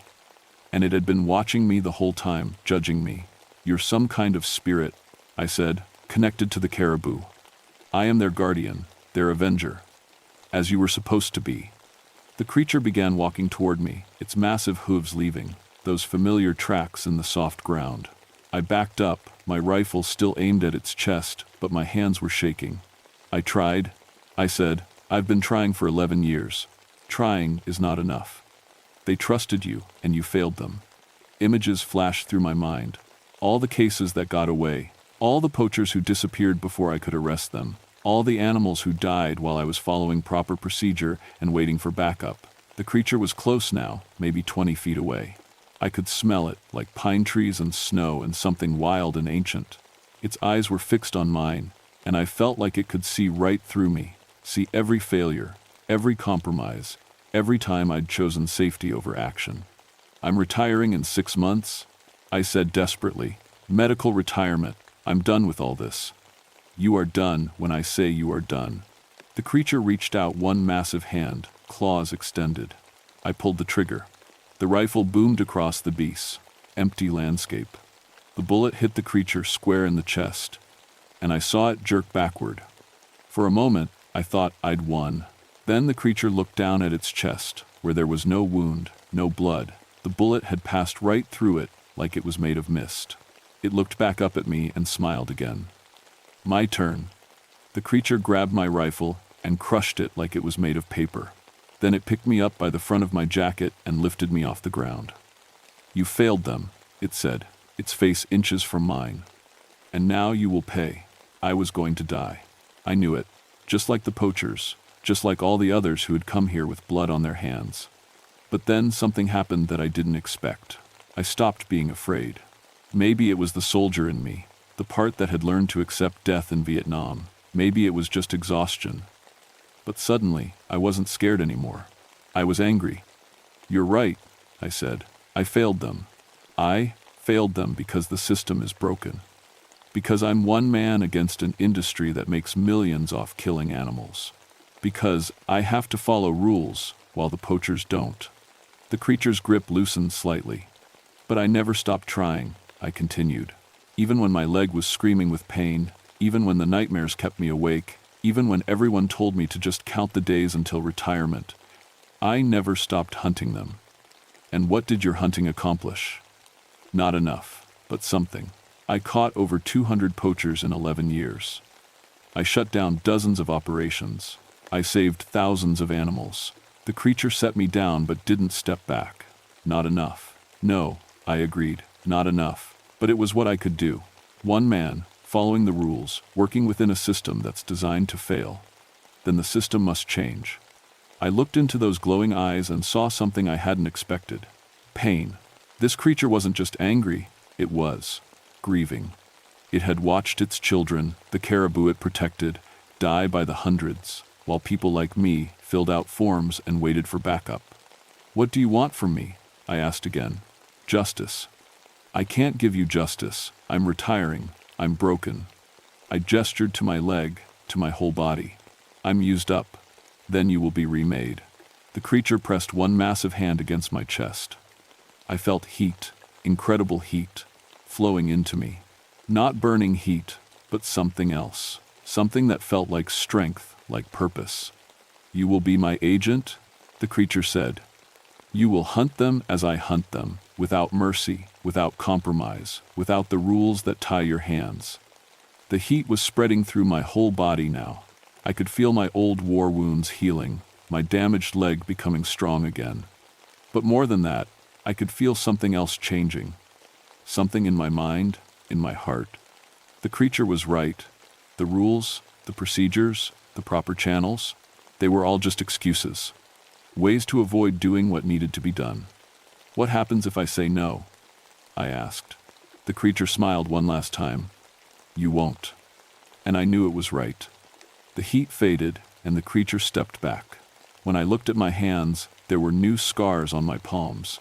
The same antler symbol that had been carved into the trees. Find them, the creature said.